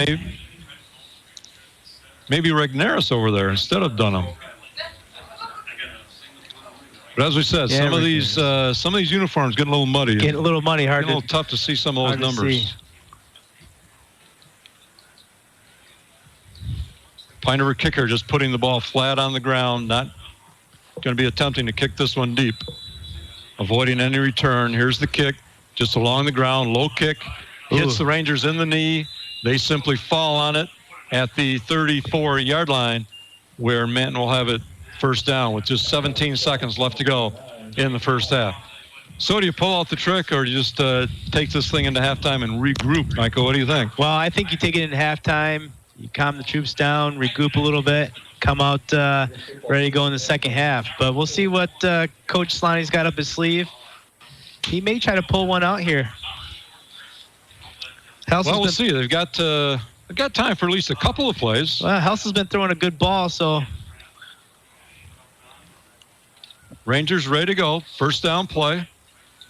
Helsel in the shotgun, spread formation. Takes the snap, drops straight back, looking deep down the right sideline, airs it out. 2 defenders and the receiver up for the ball. Nobody can bring it down. Falls incomplete. Bring up second and 10. Boy, Rignerics tried to go up and get that one again like he did earlier, and Pine River had it pretty well covered. So Manton again from their own 34-yard line. Now second and 10. That play only took 6 seconds. They could get still a couple more before halftime. 11.3 seconds left to go in the second quarter. 23-8. Pine River on top. Here's the snap. Helsel looking to his right. Pass completed. Over the middle. Running room out to first down yardage. That's Cole Rigneris on the reception. And the clock is simply going to run out. The Rangers don't stop it. And after the 10-yard pass play, that is the end of the first half. We still have people out there, though, Mike. I look on the far side. We got a penalty flag. Is there a flag down? There might be. I see it. Another play. I think we're going to get one more shot at it here. Here comes the signal. It's a procedure call against the Rangers. So, yep, they're going to... We can't end things on defensive penalty, but that does end the first half with the penalty being against the Rangers. So that's the end of the first half with our halftime score. The Pine River Bucks 23 and the Manton Rangers 8. We'll be right back with our recap of the scoring, halftime stats. Plus, we've got lots more. Stay with us. We'll be back in 2 minutes.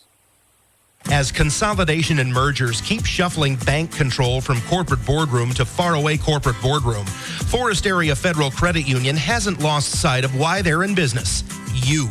It's evident in Forest Area's commitment to delivering quality financial services with a personal touch. It shows in their fierce dedication to local causes and missions. Let them show you. Join Forest Area Federal Credit Union with branches in Manton, Kalkaska, Kingsley, and Fife Lake. Learn more at forestarea.com. Insured by the NCUA. When you need an assisted living center you can trust to treat the person you cherish most like family, trust Maple Ridge Living Center. Maple Ridge Living Center is a 26-bed assisted care facility on M55 just east of Lake City, offering 24-hour care to meet the daily needs of their residents and give their families peace of mind. With a second 20-bed location coming in the spring of 2019 on Mackinac Trail in Cadillac. Call for a tour, 231-839-1011. That's 839-1011. Maple Ridge Living Center, just east of Lake City.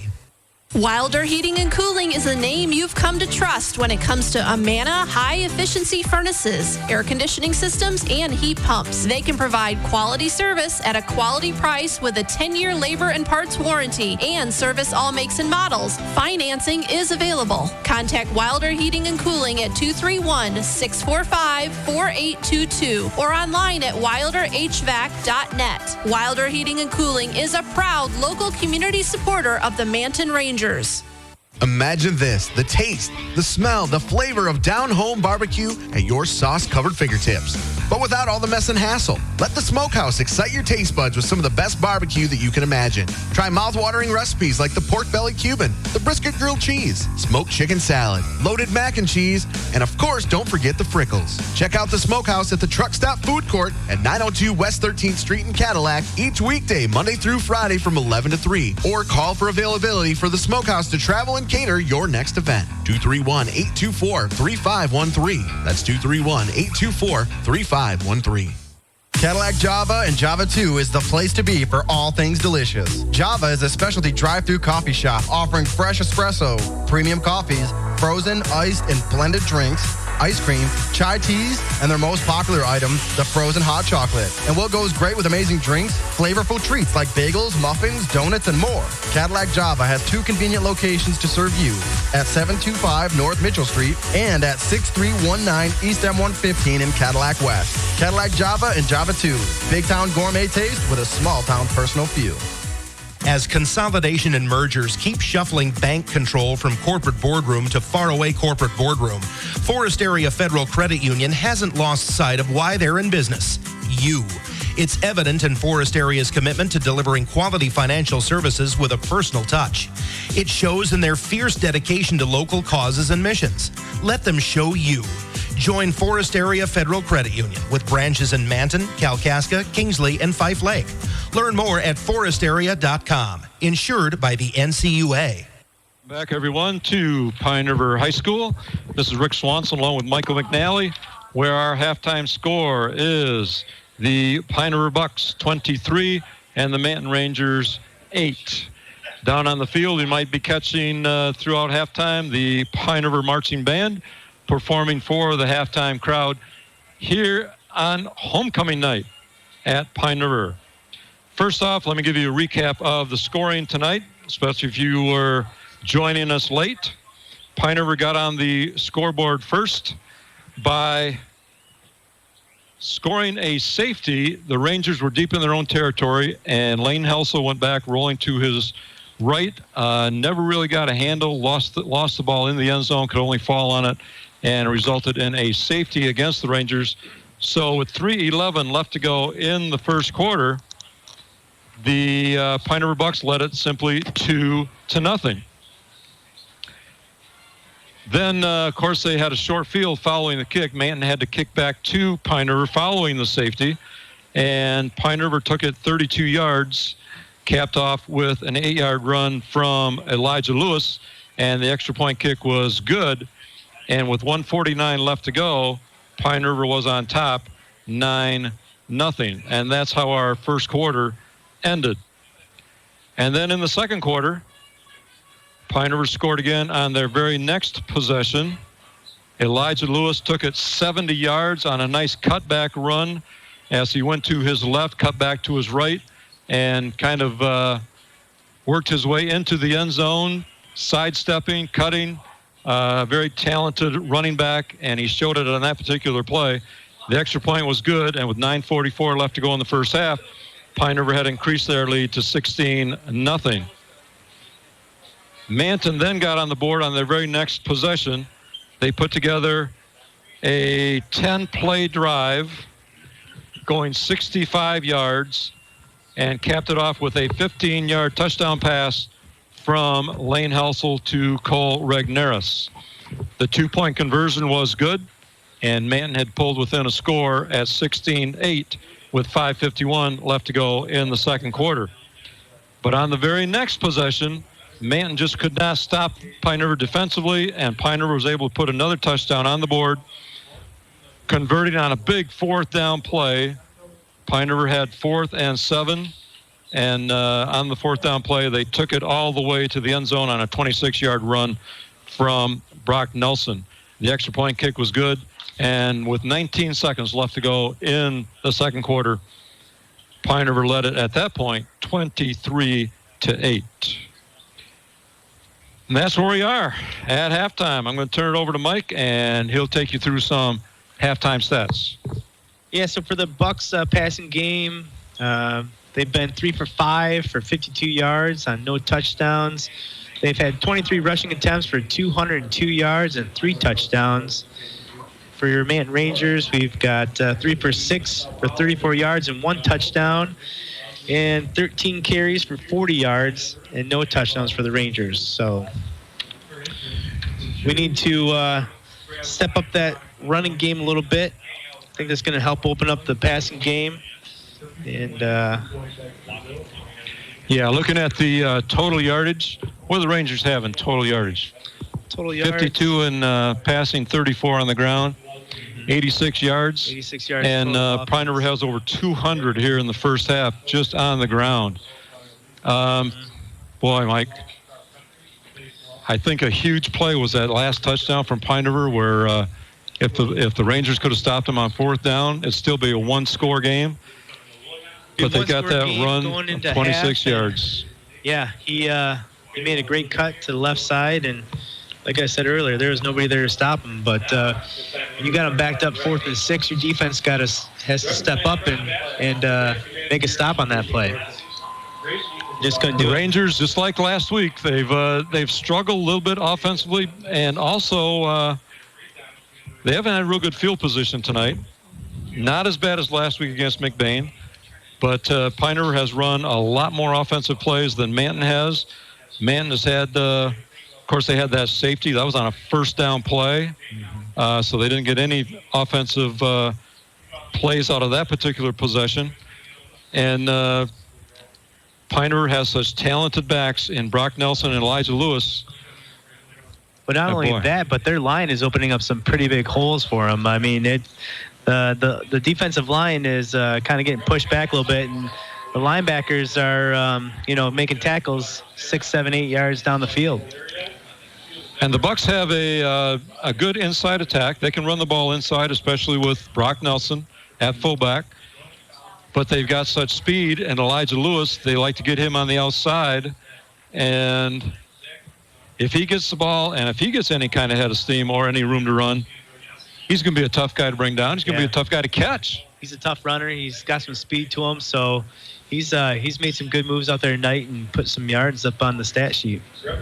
I know a lot of people know Elijah Lewis's name from track and field, and track is probably his best sport. He plays basketball also, but he is an athlete, and I've been watching him in track and field for 6 years through middle school and high school, and he certainly has the speed, and he can show it on the football field as well.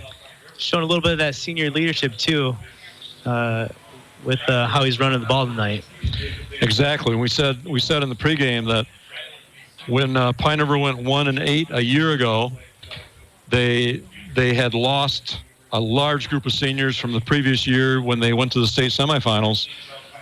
But now all those young Bucks from a year ago are seniors. They have a 12-member senior class on the team, and they've got the experience working for them. They came into this game 4-2, so they're not anything like they were a year ago, and they're going to give the Rangers everything they can handle tonight. Yeah, that's for sure. It shows you what a difference a year makes with experience and coaching, and having these kids get the reps and the time on the field to make a difference over a season. One of the scores we talked about in the pregame also was Pine River's score with McBain a couple of weeks ago, and McBain just got by these Pine River Bucks 12-7. And from what I saw with our McBain game last week, McBain has a heck of a ball club, and Pine River hung right there with them. So if you just go by that score alone, you knew that Pine River was going to be a tough opponent tonight. Yeah, it was a little bit shocking to see Manton kind of get handled a little bit by McBain, especially like you said, after coming off of a loss to McBain 12-7. But like you said, it's they got something to prove, and they're looking to go to playoffs this year, I think. Yep, they need 2 more wins, as do the Rangers, and they can be playoff bound. We've got kind of a cold, wet night here in Pine River. We don't have any rain coming down at the moment, but the field has been wet. Right now in the background, the homecoming court is being introduced for Pine River. But Mike, we talked about the wet field, and I haven't seen people slipping, but at times I think the ball has been tough to hang on to. Yeah, that ball is getting pretty wet out there, and it's making it hard for those receivers to grab a couple of those balls. And the quarterback's been doing a pretty good job of firing it out there and putting it on the money, though, for those wide receivers. But like you said, we've had a couple of times where the Manton defender just could have had it right there, and that could have probably changed the game a little bit too, but that ball was pretty slick. Well, let's move on with some other items here at halftime this evening. We want to mention the JV score from last night. Last night, Pine River JVs came to Manton and left town with a 14-point win, 28-14 over the Young Rangers. And Manton had gone into that game 3-3. That drops the JV Rangers to 3-4 on the season. We didn't get any details from Coach Collins, but just that score to pass on. Do you have anything, Mike, from that JV game? Yeah, he was telling me that it was a pretty close game. They were actually tied at halftime, and Manton came out and had a couple of drives get stalled by a couple of penalties and a couple of miscues on the offensive side, and they just couldn't punch it in. So Pine River played a pretty tough game, and looks like we lost on a few miscues. At this time, I would like to take just a moment and turn to a more somber topic of the week, the passing of a well-known community member, coach, and Ranger sports enthusiast. Mike Hiller, as probably most of you know, of Manton, passed away last Sunday afternoon, the funeral being held yesterday. And he is a big part of the current Manton Ranger program in that his son, Ryan Hiller, is the boys basketball coach. Our Ranger head football coach, Eric Solani, is married to the former Amy Hiller, Mike's daughter. So Coach Solani lost his father-in-law. And Manton senior athlete, Trevor Solani, lost, of course, his grandfather. When I first came to Manton, Mike, back in January of 1974, Mike Hiller was the varsity boys basketball coach at that time. So he and I hit it off right away because I was always a basketball junkie, and I hung around the gym with his team, and he brought me in right away, and I held some practices for him and was kind of an assistant coach on the bench for him, and then I ended up taking over the varsity job the next year. So I've known Mike for a long time, nearly 45 years, and I know he's going to be greatly missed in the community and in his presence at Manton Ranger sporting events. Mm-hmm. I mean, for example, at the basketball games, he had his one spot he always sat with next to his buddy Mel Powell, and it's going to be sad to look down there at that spot once basketball season starts and not see him there. It sure is. Like you said earlier, he's been a part of the community for a long time. My heart goes out to the Hiller family. They're a great family, and they do a lot in the community. And it's a sad time, but Manton's strong, and we'll get through it. Yeah, like we mentioned, he was a important figure in sports throughout his years in Manton. He was originally from McBain, played sports in McBain, but settled in Manton, and he will be missed. And our condolences and best wishes go out to the Hiller family, of course, at this time. Absolutely. So we're going to take one more time out. We'll be back here in Pine River in 60 seconds. Looking to buy a home or sell yours? Need to upgrade or downsize? Go with experience. Go with Garno. Jamie Fellows Garno of City to Shore Real Estate is your full-time real estate professional with 15 years of experience helping people make their homeownership dreams come true in the greater Cadillac area. Homes are needed now to meet the demand. Want to know what your home is worth in today's real estate market? Talk to Jamie Fellows Garno, serving Wexford, Missaukee, Osceola, and Grand Traverse counties from the new City to Shore branch office in Manton at 113 Main Street. Lutke is the right combination of experience, service, knowledge, and old-fashioned honesty by providing a full range of forestry equipment services through 3 strong divisions: Lutke Equipment, Lutke Hydraulics, and Lutke Forest Products. Lutke can offer their customers the very best service, price, and always top-quality products from a company that knows the challenges that loggers face every day. They offer the top brands with a full line of steel products, Traeger grills, and a full-service hydraulic and machine shop for all of your everyday needs. Open Monday through Friday, 8 to 5. Call 231-824-9506. Welcome back, everyone, to Pine River High School. Rick Swanson with Michael McNally. And we are in week 7 of the Michigan High School football season. Last night of Highland Conference competition.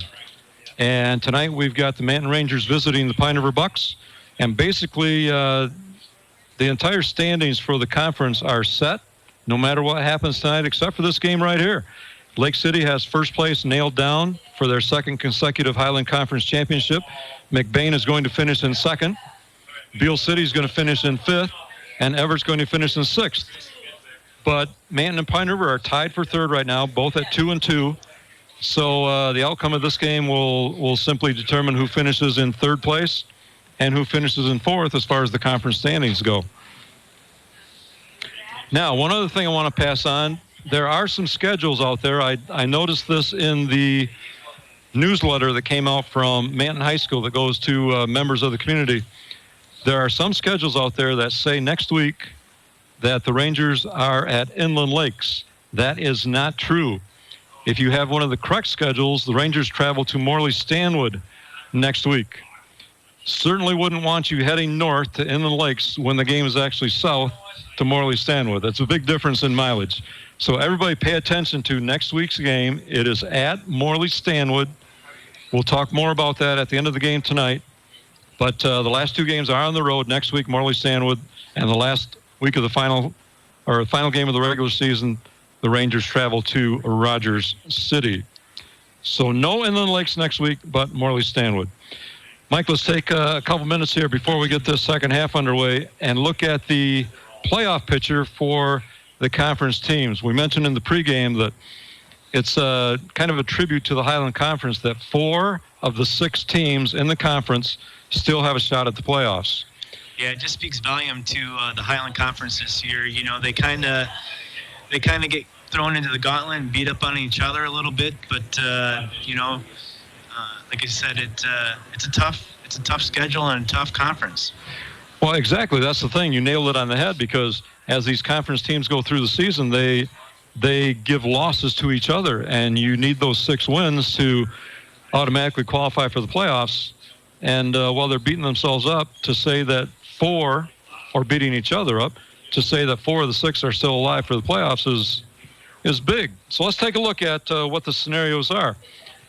Tonight, Lake City, they have already qualified for the playoffs. They are 6-0, so they're already in. But tonight they are hosting Everett.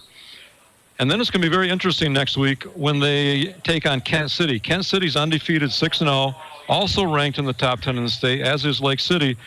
So it'll be interesting to see how those two match up. And then they finish the season with Sanford Meridian. But Lake City is in the playoffs. Now, the other 3 schools that still have a chance are Manton, Pine River, and McBain, who are all 4-2 going into tonight's ball game. This is a big game tonight for Manton. Their last 2 games are on the road, as we said, Morley Stanwood and Rogers City, both strong teams. So they need 2 wins. Tonight would certainly go a long way in getting those 2 wins. Yeah, it sure would. They need to put together a pretty good second half here to come out and assure that, they only need 1 win to get into the playoffs, which would be huge for this program. Right. Even with the loss tonight by either of these teams, they're not out of it. They can still win their last 2 and qualify, but it's going to be a tough road. Pine River would have a very tough road. Big game for them tonight. Their last 2 are on the road as well, against Holton and a really strong team in Reed City. So if you're Pine River, you don't want to lose this one and have to beat Reed City at the end of the season to qualify for the playoffs. No, from what I've heard about Reed City is they may run the whole gauntlet this year and go 9-0. They got a pretty good group of guys back, and they've put together a pretty strong team, and it should be a contender long into the playoffs. Yeah, not only are they looking for a 9-0 season, but they're hoping for a long run in the playoffs also this year. And then McBain, who's also 4-2, they are at Beale City tonight, always tough at Beale. Then they're at Lakeview, and they're home against Fremont. From what I saw with McBain last week, I would not be surprised if McBain runs the table to qualify for the playoffs, but I think they can get at least 2 of those 3 to qualify. McBain's usually really tough, and I wasn't at that game last week, but from what I see on what was put on the scoreboard, they look to get a pretty tough team, and will probably, like you said, venture into the playoffs. So 4 of 6 teams still alive, seeking playoff spots, and we're ready to get this second half underway here in Pine River. Pine River leading it 23-8 over the Manton Rangers. Well, Mike, what do you think the Rangers need to do here? Have you got a tip or 2 for them as we go into the second half? I would try to open up the ground game a little bit more. You got to get a couple more sustained blocks and get your ground game moving. They put up some decent holes at times, but a few blocks have gone missed, and it hasn't led to much ground game.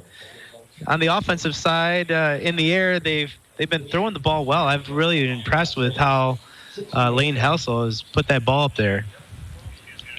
And that, of course, may be one of the reasons that the switch was made last week from Jacob Hahn to Lane Helsel in the quarterback spot. But They need to extend some drives.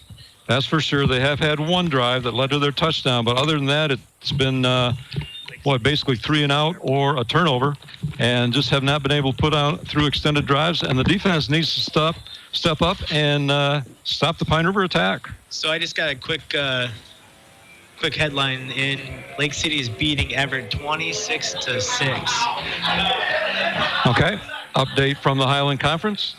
And we are ready to go here. Start of the second half.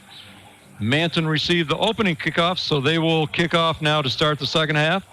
And Pine River in this third quarter will be going right to left across your radio as they return this kick.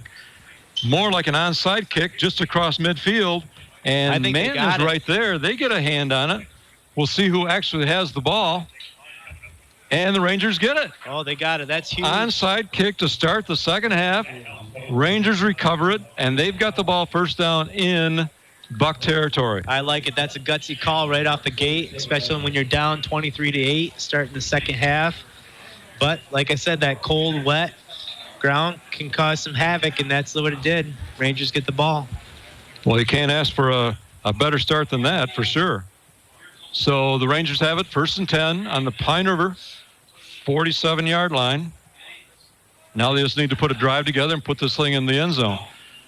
Helsel in the shotgun, hands off to Dunham, working to his right. And really no gain on the play.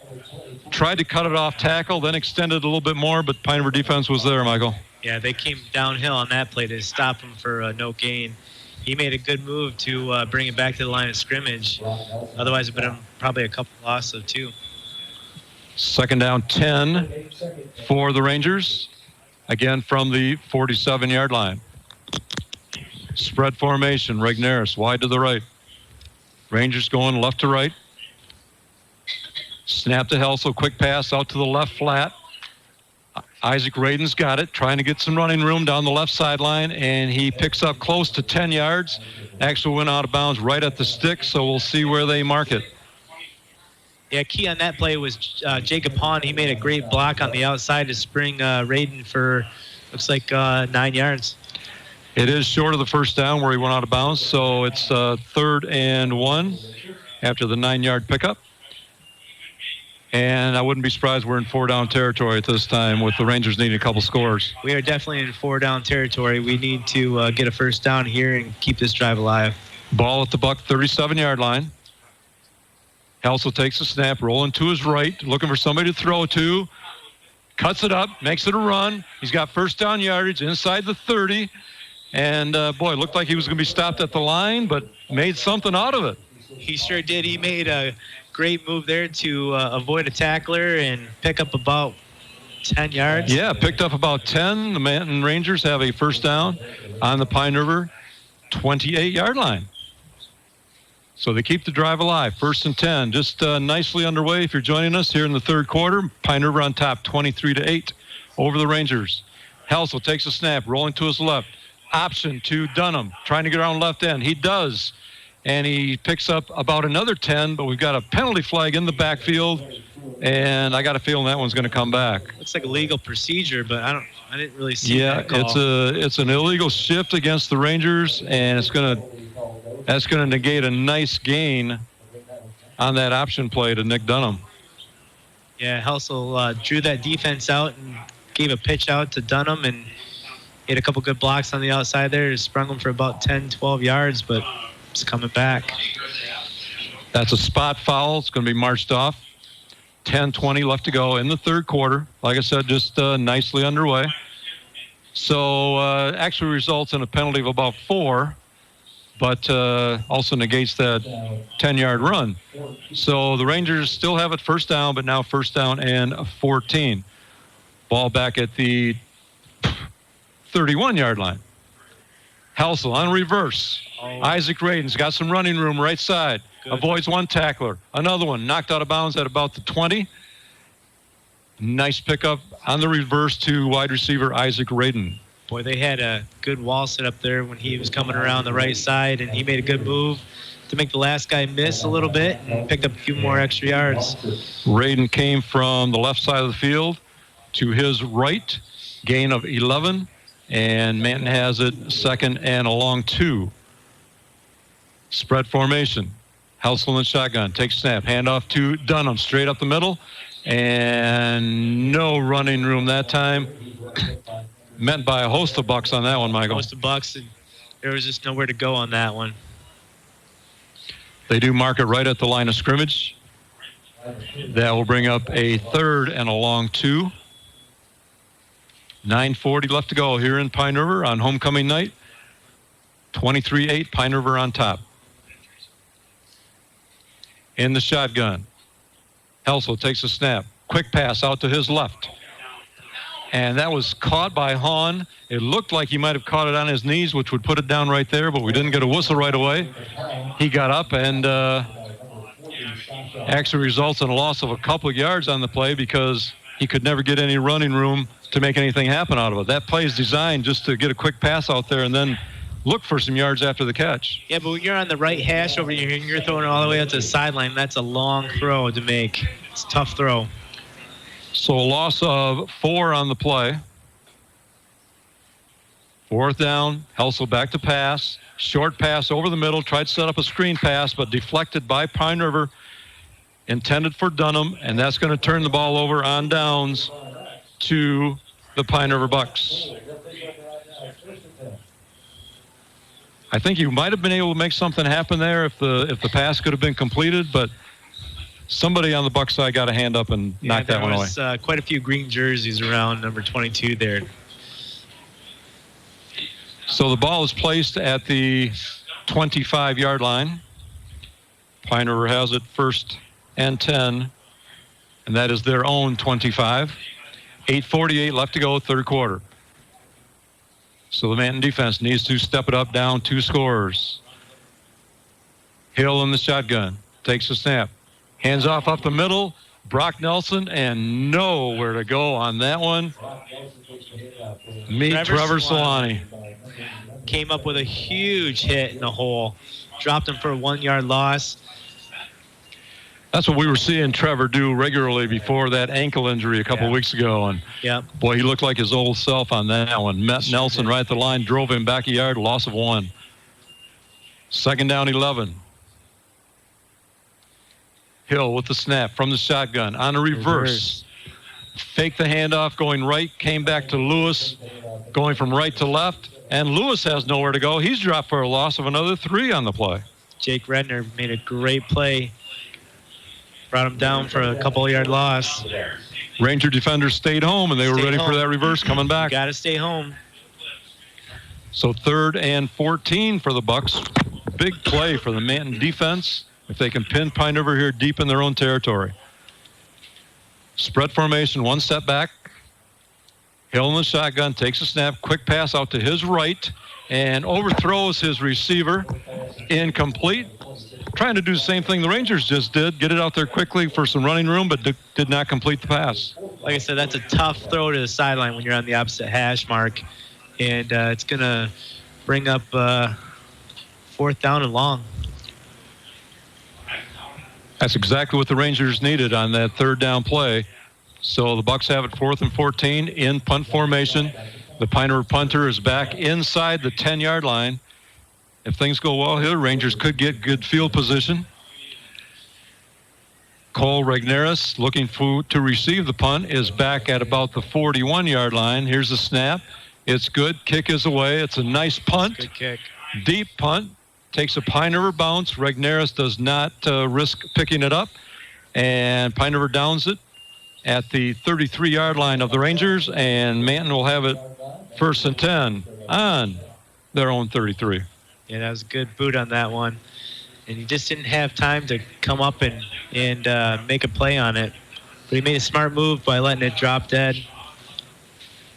Good-looking punt from the Bucks. And good-looking punt. Rangers didn't have any chance for any kind of return. Regneris was in the center of the field, and the punt was kind of aimed over at the right-hand side, and all he could do was watch it hit the ground. But here we go, 1st and 10. Rangers have the ball back. Spread formation. Motion right to left. Helsel takes a snap. Quick pass to the left. Completed Jacob Hahn, looking for running room. Picks his way. Makes positive yardage. and tough to bring down. Never really did get tackled, but he was pushed out of bounds, looks like, after a gain of about 8. Good pass, good catch, good move after the catch. Made a couple guys missed, and picked up about 9 yards. So good positive yardage on the pass play on first down. Boy, they needed that. Rangers have a second and short. 7:12 left to go, third quarter here in Pine River tonight. Snap, fake handoff to Isaac Raiden on the reverse, and Lane Helsel kept it himself. I think Isaac really expected to get the ball.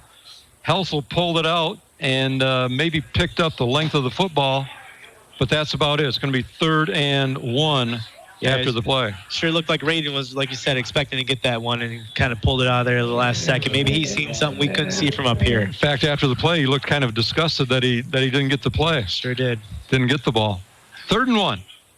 Helsel, hand off to Dunham, looking for that yard up the middle, and he's got it over the 45-yard line to the 46. And we'll give him a gain of 3 on the play, and the Rangers have it first down. Good Again, cut, good trying run. to put a scoring drive together. Good cut, good run, but that was set up by number 50, Trenton Lytle. He made a good block on that play to spring him for a few yards. 1st and 10 at the Ranger 45. In the shotgun, Helsel takes snap, goes with it himself to the left. Had the option available, kept it himself, and only able to get a short gain. Decided not to pitch it out to Nick Dunham and turned it upfield for a gain of 1. And there wasn't much. Just not much there. Nope. The Bucks kind of spread that one out and strung it out just enough where he did the right thing, though, cut up and got a yard. Halfway through the third quarter now, 23-8. Pine River on top of the Rangers. 2nd down, 9, facing the Rangers. Quarterback fakes the handoff once again, keeps it himself, and picked up a couple of yards straight up through the middle, but a penalty flag came flying in right where Helsel was brought down, and Lane Helsel gets up kind of gingerly limping a little bit after that tackle. And the call is against the Rangers for a hold, and that will be walked off against Manton, which the officials are doing right now, back to the 38-yard line, where it will remain 2nd down. So 2nd down and 17 for the Rangers. They come out in spread formation. One setback with quarterback junior Lane Helsel, getting his first start at quarterback tonight for the Rangers. Takes a snap, fakes a handoff, looking deep down the field. He's got Raiden out there, and he's got it. He's got at the 30, 20, 10. Had the ball slapped out of his hand right at the goal line, but he was over the goal line, and the official signal touchdown for the Rangers. Big touchdown pass from Lane Helsel to Isaac Raiden.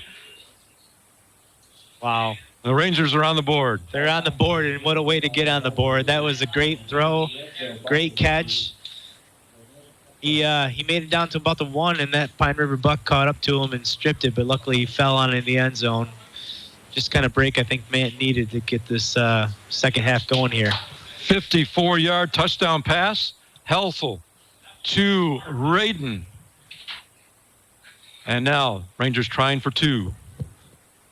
Pitch to Dunham with a reverse to Hahn. Looking in the end zone. Wide open is Lane Helsel, who took the snap at quarterback, and it's good. A little razzle-dazzle on that one, Michael. Razzle for sure. We used to call that the old Syracuse play. I don't know if we can even sort that one out. Handoff, pitch, Reverse. pass. It's reversed to the left and brought it back for a pass to Trent, to Helsel, and boy, he was just tiptoeing in the back of the end zone there. But now as we look down there, everybody's still there because we have a penalty flag after all that. And it is against the Rangers, wouldn't you know it? So the 2-point conversion will not count right now. We're still at 23-14. Pine River on top. The penalty will be marched off, and the Rangers will get another try at it. 54-yard touchdown pass to Isaac Raiden. That's his second touchdown reception of the year. The penalty is marched back to the 26-yard line, and the Rangers will have another try for 2, but from a long way out. Here's a snap. Helsel back to pass. Looking deep. Down at the goal line, left side.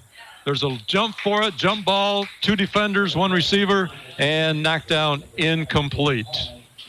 That's a big conversion because we're still 2 scores away. Still 2 scores away. That was a huge penalty. It looked like that was a legal crackback penalty that was called on the Rangers there to negate that 2-point conversion. And like you said, it kind of puts them in a tough spot because now they're down still by 2 scores.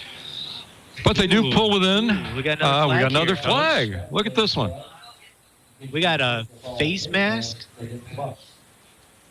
This time it's against Pine River. We will, at some point, I think, get this 2-point conversion done. We're going to try this again. Yep, we're going to try it for the 3rd time. So the officials now marching off the yardage against Pine River. And we're down with a little more manageable yardage. It's going to be placed at, well, now they're coming back a couple more. It's going to be placed at the 13-yard line. And one more try for 2. One more try. Rangers looking for a call from the sideline from Coach Solani. What they want to do on this 2-point conversion. 5:27 left to go, 3rd quarter.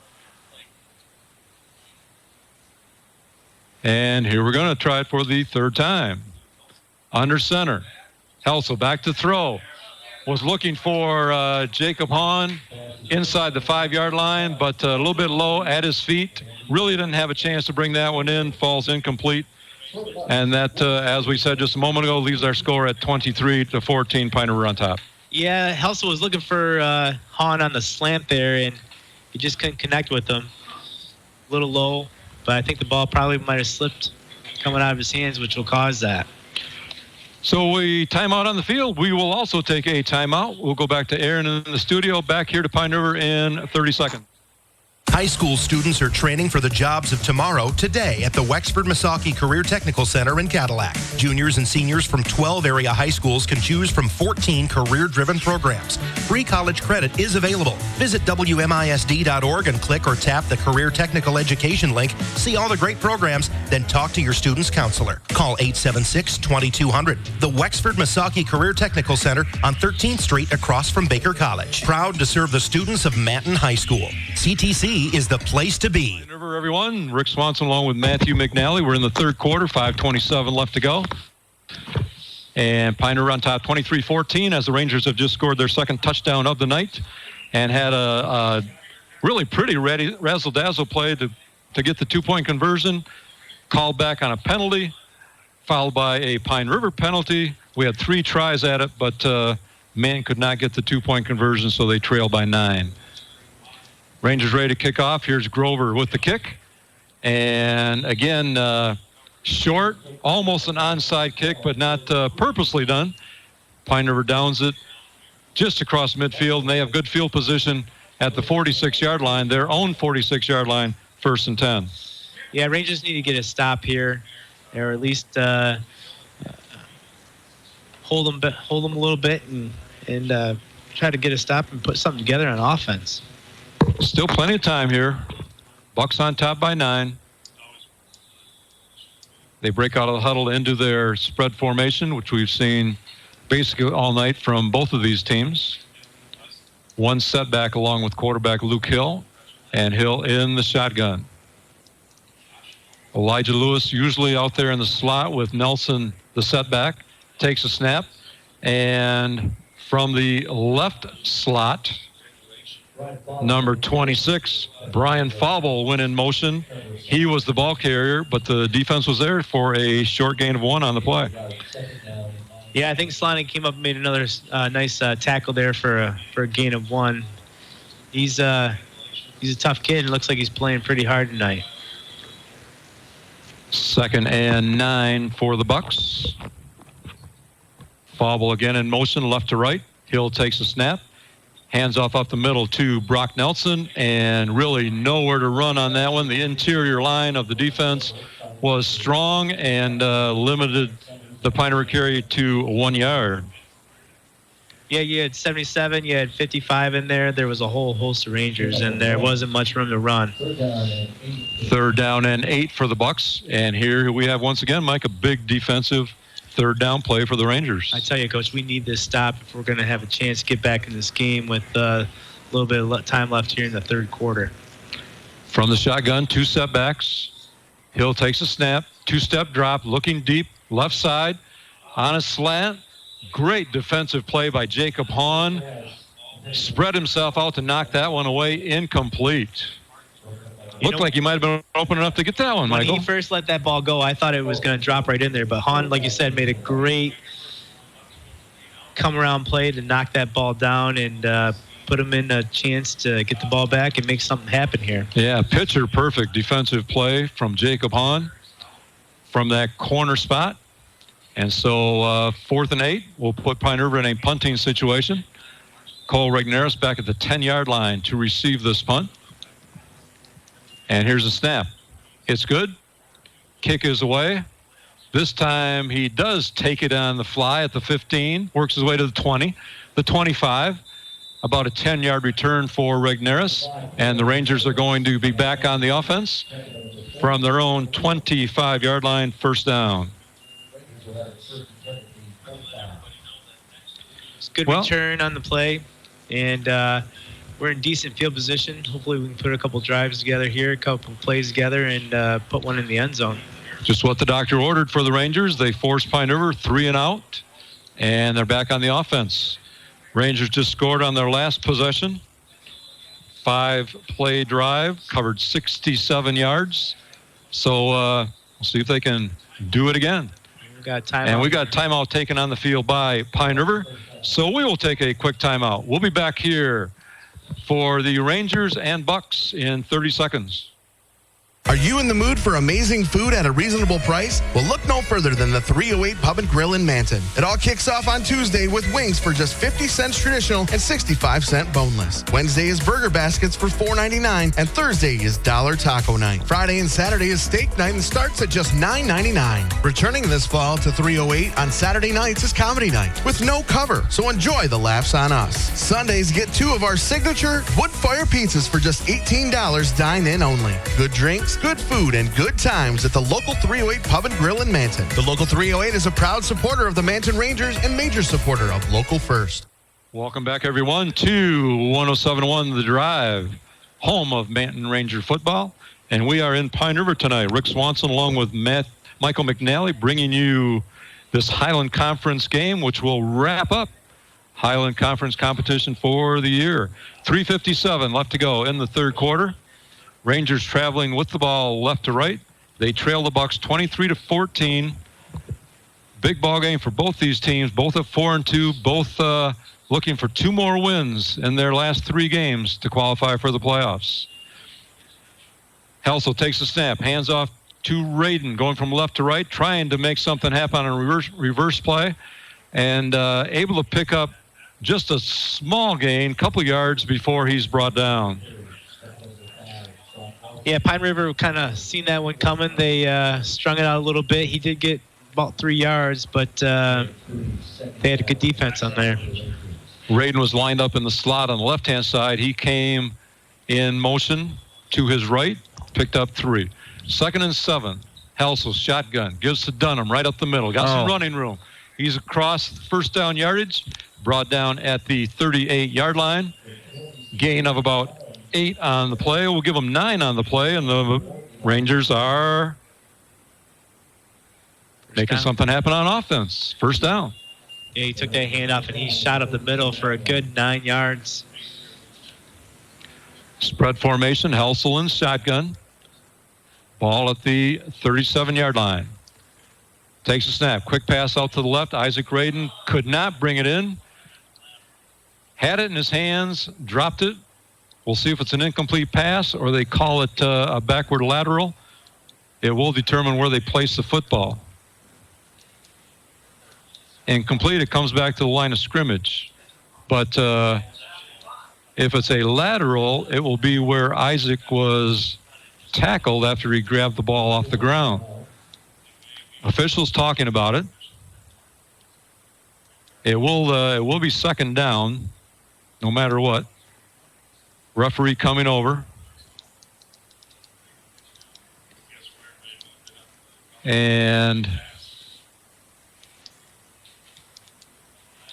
yeah, they're placing the ball back at the line of scrimmage. And it is a replay. I'm not sure why, but we're back to 1st and 10. I'm not sure what the situation was there. Anyway, 1st and 10, Helsel takes the snap, hands off to Dunham up the middle, and Dunham able to pick up. We'll give him 2 yards on the play. It'll be second down 8 for the Rangers. Not sure what happened on that play, Mike. Everybody up here is a little confused on that one. Yeah, that was kind of a weird call. Looked like it was an incomplete pass. One judge maybe thought it was a lateral pass, and they just said, hey, we're going to replay this. I bet that's what happened. Had contradictory calls, and without the use of a replay, didn't know for sure. Helsel back to pass down the right sideline. He's got Regneris out there. He was right at the sideline. I don't know if he grabbed it. He'd have been in bounds anyway, but knocked away by Pine River. Incomplete. It'll bring down 3rd down 9. Yeah, there wasn't much room there on the sidelines for him to do anything with that one. It was a Helsel kind of put it up there for a jump ball situation, maybe hoping Regneris could bring it down. But kind of floated on him a little bit. And yeah, they just didn't have any room to do anything. Big play for the Manton Rangers. See if they can keep this drive alive. 2:10 left to go in the 3rd quarter. 23-14, Pine River on top. Helsel rolling to his left, looking downfield, lets it fly over everybody, over the receiver, Isaac Radin's head. 3 defenders were back there over their heads as well. No one with a chance on that one. No, miscommunication. It looked like Helsel thought Radin was going to do an out. Yeah, Radin thought he was doing it out, and Helsel thought he was doing a streak. So it brings up 4th and long, 4th and 9 for the Rangers. They're going to have to punt it away. Trent Grover standing at the 25-yard line. Rangers going left to right. And the Rangers going to have to punt it away to the Bucks. Here's a snap. It's good. Grover's got it. The kick is away. Good kick. Hits at the 40-yard line. Oh, he's grabbing. Pine River picks it up at the 32, making something out of it. And they do get a nice return out over the 45-yard line. Penalty flag comes in at the end. And I got a feeling that's going to go against the Rangers. I got a feeling it's going to go to Rangers too, but it was kind of, I don't know if you throw that flag really. I mean, momentum was taking them out of bounds already, and I don't know if that was too much of a late hit. Yeah, they might be calling a little unnecessary roughness if they feel he was out of bounds. I didn't see a face mask. We'll see what the call is. Officials still sorting it out. Yeah, it's kind of hard to tell where the sideline ends there and the field begins. The Buck return was out to the 47-yard line. And they're saying contact to the helmet is the call. The penalty is going to be walked off against the Rangers. It's going to put the ball into Manton territory. Yardage being walked off to the 38-yard line. Pine River will have it. First down from the Ranger 38-yard line with 1:51 left to go here in the 3rd quarter. Yeah, I mean, I know you're making that call to keep the kids safe, but sometimes it's just unavoidable. Spread formation for the Bucks. Hill in the shotgun. Lewis goes in motion left to right and gets the ball. Hill hands off to Elijah Lewis, gets around the right end. Positive yardage. Looks like a gain of about 6 before the Rangers bring him down. Yeah, Trent Grover made a nice shed block and came back and made a play on that one. It's a good tackle. Lewis didn't use the speed that time trying to get to the sideline, trying to get around. He did make a nice cut. And like we said, positive yardage, second down 4 for the Bucks. Ranger defense needs to step up. From the shotgun, Hill takes a snap. Again, hands off to Lewis, this time going from right to left. And he's inside the 30-yard line, brought down at about the first down marker, and looks like it will be first down by about a yard. So give him gain of 5 on the play. Rangers tried to string that one out, but he made a pretty decent cut back up to the middle to pick up enough for the first down. Ball is spotted at the Manton 27-yard line. The Bucks have it 1st and 10. Bucks on top, 23-14, under a minute left to go here in the third quarter in Pine River. This time, Elijah Lewis goes in motion left to right. Handoff right up the middle to Brock Nelson, fullback, number 5. And Nelson gets yardage down to the 25-yard line. Give him a gain of 2 on the play. I tell you what, Jake Rednier made a great play right there. He had somebody blocking him, and he just kind of reached out with one arm and brought him down. So 2nd down and 8 for Pine River. May very well be the last play of the third quarter unless we have incomplete pass or a penalty. Hill trying to draw the defense off sides, but the Rangers hold. Lewis goes in motion, gets a pitch, going right, tries to get outside. He's got some running room now after he avoided a couple tacklers, and Elijah Lewis is down inside the 15-yard line. Big yardage for Lewis, which is going to result in a first down for Pine River. Yeah, big yardage on that run. He got a couple great blocks, which sprung him to the outside. And looks like they're placing this where about the 12-yard line. So a nice gain of about 9 for Lewis on the play. And the clock did stop for the first down. Pine River has it 1st and 10. Ball is at the 12-yard line. Spread formation. Pine River threatening. Hill takes the snap. Hands off straight up the middle to Nelson. Nowhere to go. In fact, Solani got through there for a loss on the play of a couple. When he's reading his keys and he's coming downhill like that, he's a tremendous linebacker. It's tough to stop. Well, that's the end of the third quarter. Our third quarter score here at Pine River. The Pine River Bucks 23, the Manton Rangers 14. We will be back after a timeout for the fourth quarter. We'll be back in 30 seconds. Bostic's Drugstore in Manton is your locally owned pharmacy. You can count on Mike and his professional staff to take care of all of your prescription needs with a personal hometown touch. You'll get a comprehensive medication review every time you pick up a prescription. Bostic's Drugstore accepts most insurances and administers flu and shingle shots with a prescription. They're also your home for Manton Rangers and locally made Michigan apparel, plus cards, gifts, and toys. Stop into your friendly hometown pharmacy, Bostic's Drugstore on Main Street in Manton. Call 231-824-6465. Welcome back, everybody. We're at Pine River High School tonight for Manton Ranger football. The Pine River Bucks hosting the Rangers. Rick Swanson along with Michael McNally. Pine River on top, 23-14 as we start the fourth quarter. But the Bucks are threatening deep in Ranger territory with the ball at the 13-yard line.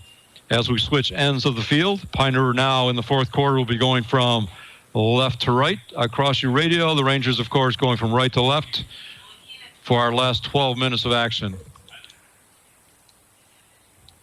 Rangers down 2 scores, trailing by 9. Bucks threatening. If the Bucks score here and the Rangers can stop the extra point, it's still a 2-score game lead. Yeah. Lewis in motion, left to right. Handoff to Lewis. Sprinting for the sideline. Sidesteps one defender. Gets positive yardage, but a penalty flag came in just as Elijah Lewis made his cut upfield. He did pick up about 8 on the play, but we'll see what the call is. You know, I think that penalty is going to be holding on Pine River. Looked like one of the wide receivers had a pretty good grab on a jersey there, and the man was trying to get away, and that's what he'll do it every time. You're exactly right, Michael, as we get the call from the referee. So as they march off yardage against the Bucks, we'll give them 2nd and long. Ball now moved out to about the 21-yard line of the Rangers, and the Bucks have it 2nd and 20. So the Rangers get a break there and a better chance to stop them here on this set of downs. Mm-hmm. Lewis again in motion. Ooh, it's a pass. Hill back to pass is hit as he's throwing, and pass came up well short. He just couldn't get anything on it. Great rush there from... Great rush there. Rupert was kind of open in the end zone, but the defensive line put the pressure on him, and he couldn't get that ball away. They sure did. It, like you said, it may very well have been completed. It looked like Rupert was open, but good pressure from the Ranger defense did not allow quarterback Luke Hill to get anything on that ball, and it just fell harmlessly way short. So it brings up third and long, third and about 20 for the Bucks. Ball again at the 21-yard line. Hill in the shotgun. Takes a snap, two-step drop, looking to his right, throws it out there well short. No one really had a chance for that one again. Intended for Rupert and Lane Helsel playing defense for the Rangers, but pass was well off the mark. It looked like he just lost the handle on that one. You know, like I said earlier, this cold, damp, wet weather is going to be a factor here, and that's what happened right there. So 4th and 20, and the Bucks are lining up for a field goal attempt. The ball will be placed at about the 28, which will make it a 38-yard attempt. Here we go. Snap is good. The kick is up. Looks like it's long enough, and it's good. 38-yard field goal is good for the Bucks, increasing their lead to 26-14 over the Rangers with 11:14 left to go here in the fourth quarter. So timeout on the field. We'll take a timeout. We'll be back in 30 seconds.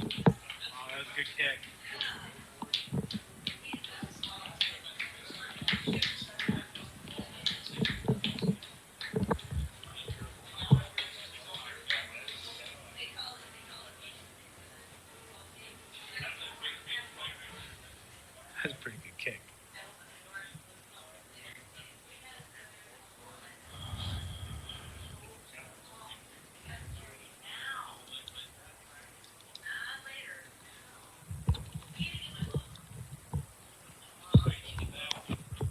When you need an assisted living center you can trust to treat the person you cherish most like family, That's okay. Trust Maple Ridge Living Center. Maple Ridge Living Center is a 26-bed assisted care facility ready to go on anytime. M55 just east of Lake City, offering 24-hour care to meet the daily needs of their residents and give their families peace of mind. With a second 20-bed location coming in the spring of 2019 on Mackinac Trail in Cadillac. Call for a tour, 231-839-1011. That's 839-1011. Maple Ridge Living Center, just east of Lake City. Welcome back, everyone. The Bucks kicking off following the successful field goal. Short kick taken at the 42-yard line by the Rangers. A 2-yard return, and Manton is back on the offense. With the field goal, Pine River now leads at 26-14. 11-13 left to go in the ballgame. 30-yard field goal, that's probably one of the longest you're going to see in high school football. Yeah, especially Northern Michigan. We'll see. They're going to spot the ball at the 42-yard line. The Ranger 42, first down. Rangers needing 2 scores. Helsel takes the snap, hands off, straight up the middle to Dunham, and nowhere to go on that one. Dropped in the backfield, and he's going to lose about 3 on the play. Yeah, there was, like you said, nowhere to go on that one. Somebody missed an assignment on there, on the offensive end there, and dropped him for a 1-yard loss. Second down and 12 for the Rangers. Spread formation. Lane Helsel, who's been in at quarterback all night long, takes a snap and hands off to Radin on the reverse. Radin coming from his right to his left and tackle for really no gain. He could never get out to the outside and cut it upfield. Yeah. But let's check out a penalty flag also. It's going to be holding against the Rangers. And it is a hold against the Rangers. You're right, Michael. So will they take the yardage or take the down? They're going to take the yardage, which is going to back up the Rangers. They're declining it. Are they taking it? Oh, he started to walk it off. Can't make up their mind here. And now they get the signal from Coach Martin from the Pine River bench that they will decline it, which I thought they might do to start with. Now that brings up 3rd and 12 for the Rangers.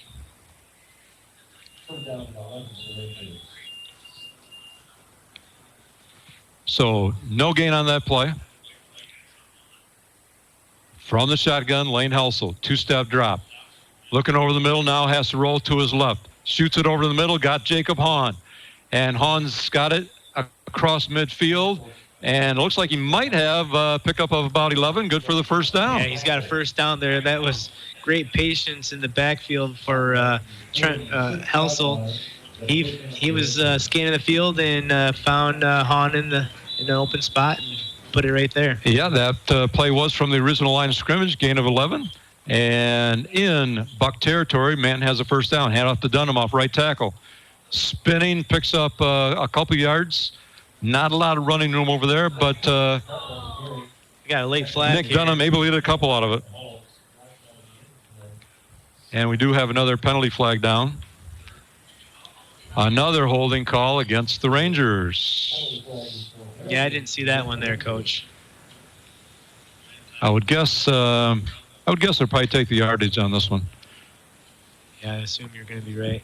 And they are. It's a walk-off against Manton. That will move the ball back over midfield again into Ranger territory at the 47-yard line. It will be first down and about 17. 9:52 left to go in the ball game. Clock running, 26-14. Pine River on top. This very important ball game for both these teams as far as playoff implications.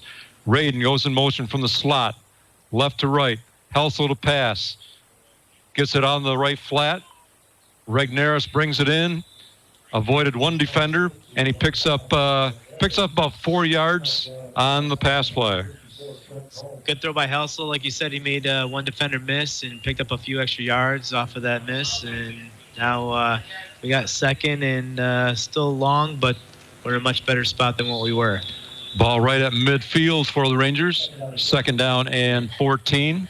Approaching the 9-minute mark left in the ball game. Helsel rolling to his left, looking downfield. He's got Jacob Hahn on the left side inside the 40. Pulled out of bounds at the 39. So a gain of about 11 on the pass play to Jacob Hahn, and it does give the Rangers a more manageable attempt here at the first down. Be 3rd and about 4. Great comeback route from Hahn, and Helsel put it right on the money. Helsel in the shotgun, takes the snap, fakes the handoff to Dunham, keeps it himself off left tackle. Close to first down yardage before he has stood up. And a penalty flag comes in at the end. I think we're going to get a call against the Bucks on that one, Mike. Yeah, that young man right there didn't hear the whistle and put a little shot on Helsel at the end there, and refs didn't take too kindly to it. Yeah, gain of about 4 on the play. It would have been close to the first down, but as the Buck tackler stood up Lane Helsel, the play was basically over, and another Pine River defender came in and just laid another hit on him. A shot on him. Well, I tell you, he had a good caravan of blockers on from there. If he would have kept going off to the left side there, he probably would have picked up a couple more than 4 yards. So a 15-yard penalty against the Bucks moves the ball down to the 21-yard line, and the Rangers got a good shot here. First down from the Pine River 21, 8:35 left to go in the ball game. Rangers need 2 scores. Helsel rolling to his right, looking downfield into the end zone with the pass, jump ball, knocked away by Pine River. One receiver there with 3 defenders. We do have a flag. Pass was incomplete. We'll see if the play stands or we'll have the penalty. The pass play was on first down, 1st and 10. Waiting for a call from the referee.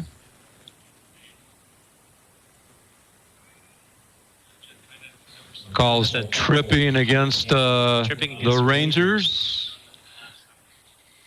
Boy, they just had some nice field position, and they're going to be pushed back.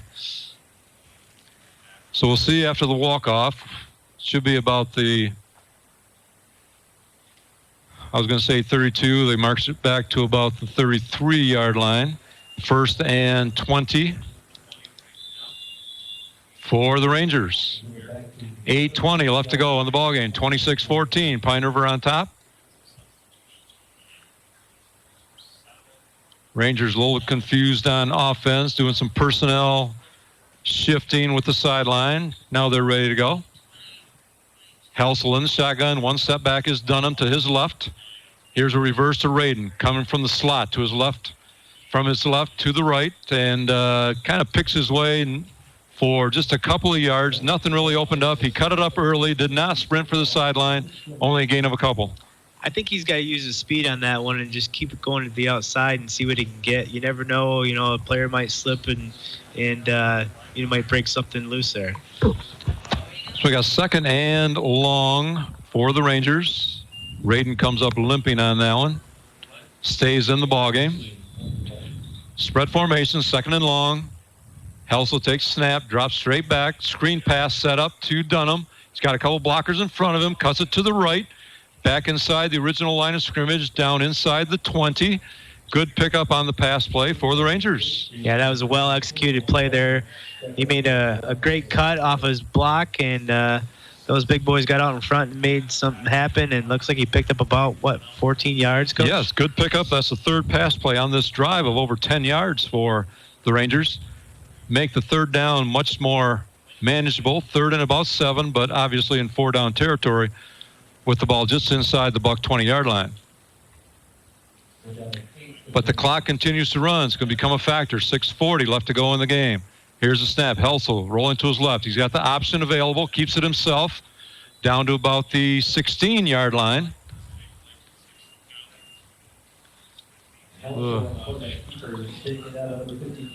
And waiting for the spot. It is at the 16-yard line. Gained a couple. That's going to bring up 4th down. He needed a few more. You got 4th and long here. 2 down.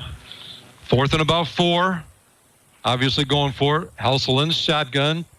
Tries to draw the Bucks off sides, but they're not moving. 6 minutes left to go.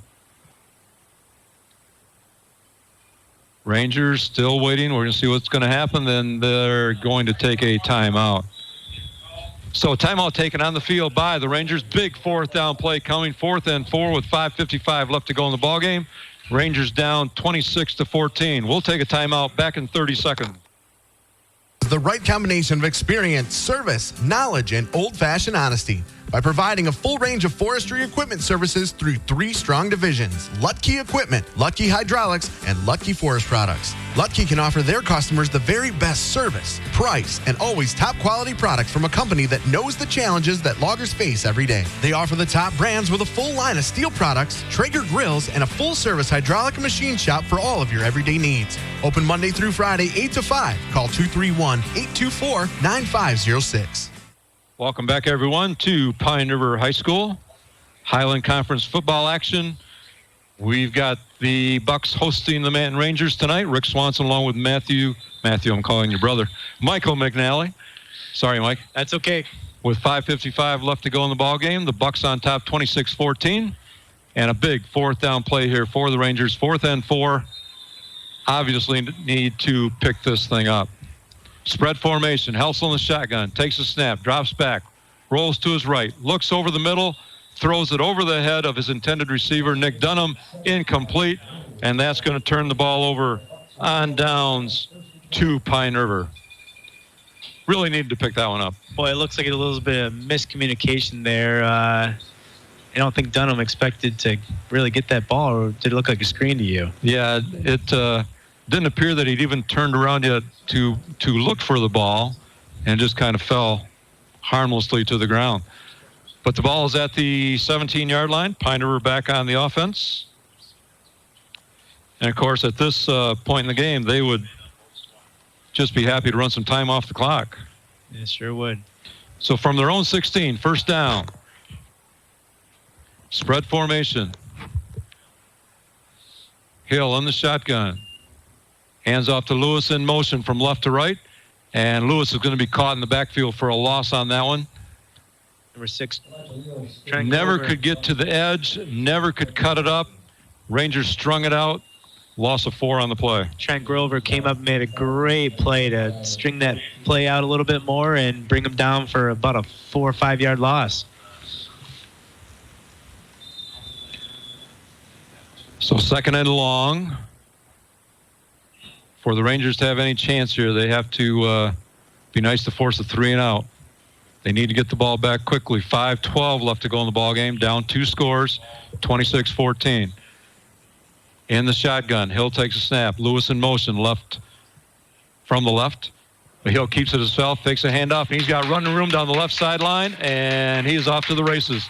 Rangers in pursuit, looking to knock the ball away. They do, but it goes out of bounds. Got a good chop on the ball, but boy, the pickup is down into Ranger territory at the 35-yard line. It's going to be first down for the Bucks. And boy, I'm trying to look at the yardage on that one. 30. Boy, we got to give them about 45 on that run. My big run. Boy, it was a great fake. I had me faked. I thought they were going up the middle with the fullback again, and he just kept that ball, and he had great running room off the left side, and Hahn chased him down. Unfortunate break that it went out of bounds after he stripped it. 1st and 10, Pine River. Ball at the Ranger 35-yard line. Spread formation. Luke Hill in shotgun. 1 step back to his right. And again, happy to just let some time run off the clock. That's what they're waiting for. Now he takes the snap. Hands off to Brock Nelson going to the left. Cut it up for a gain of about 4 or 5. A flag comes in at the end. And first indication is a hold. Well, we've That's seen a what little it bit is, of a holding. laundry field on the field this evening. Holding call against Pine River. So that stops the clock with 4:23 left to go.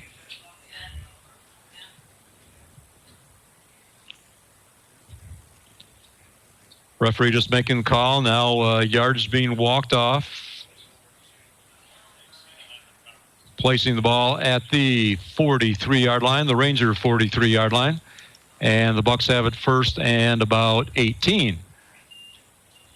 10 yards walked off from the spot of the foul. Lewis goes in motion from right to left. Fake handoff up the middle. Hill keeps it, and he's dropped for a loss of about 3 on the play by the Ranger defense. Poindexter was in there on the stop, and so was Lytle. They weren't fooled that time by the fake and brought him down for a loss. If you look at the options there, Hill's probably happy to keep it and let the clock keep running rather than risk a handoff and maybe a fumble. Oh, no, absolutely. They're trying to burn as much time as they can right now. So 2nd and about 21 for Pine River. Again, just happy to let some time tick off. Quarterback Hill waits for a signal from the back judge on when the play clock is running down. Hill in the shotgun, takes a snap, fakes a handoff up the middle to Nelson, keeps it himself. Just goes down at the line of scrimmage. No gain on the play. We've got a timeout taken on the field by the Rangers, stopping the clock at 3:19. Of course, Coach Solani knows they need the ball twice here, at least. Yeah, they need to get a stop here to put them in a position to get at least one or two more scores and make this a ball game. Get a score and get an onside kick, and you're back in business. But timeout on the field, and we'll take a quick timeout back here in 30 seconds. Looking to buy a home or sell yours? Need to upgrade or downsize? Go with experience. Go with Garno. Jamie Fellows Garno of City to Shore Real Estate is your full-time real estate professional with 15 years of experience helping people make their home ownership dreams come true in the greater Cadillac area. Homes are needed now to meet the demand. Want to know what your home is worth in today's real estate market? Talk to Jamie Fellows Garno, serving Wexford, Missaukee, Osceola, and Grand Traverse counties from the new City to Shore branch office in Manton at 113 Main Street. Welcome back, everyone, to Pine River High School. Bucks hosting the Rangers tonight in the final Highland Conference game of the season. Only non-conference games remain. We've got 3:19 left to go in the ball game. The Bucks up 2 scores, 26-14. and they are facing a 3rd and long is Pine River.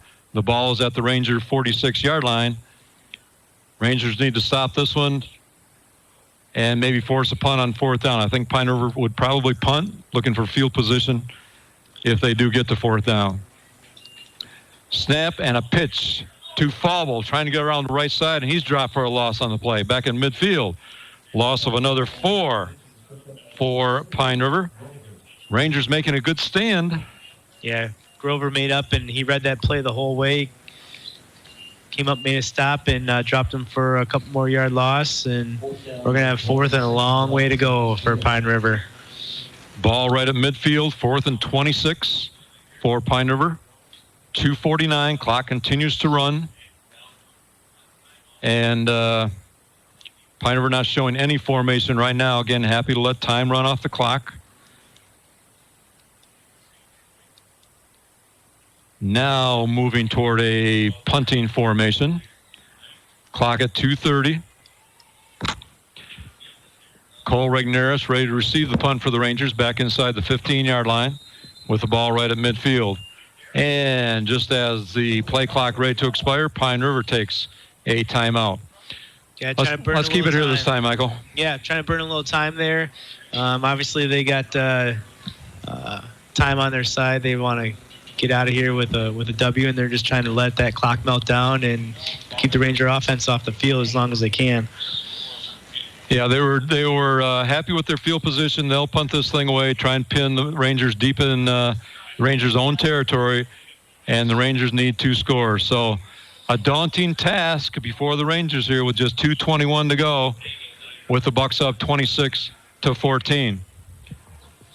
But we'll take one play at a time. They got to get the ball here first and see if they can make something happen. Boy, yeah, they had some good plays going there a little while ago, and they just need to get that rhythm back and see if they can put something together here with the short amount of time that they have.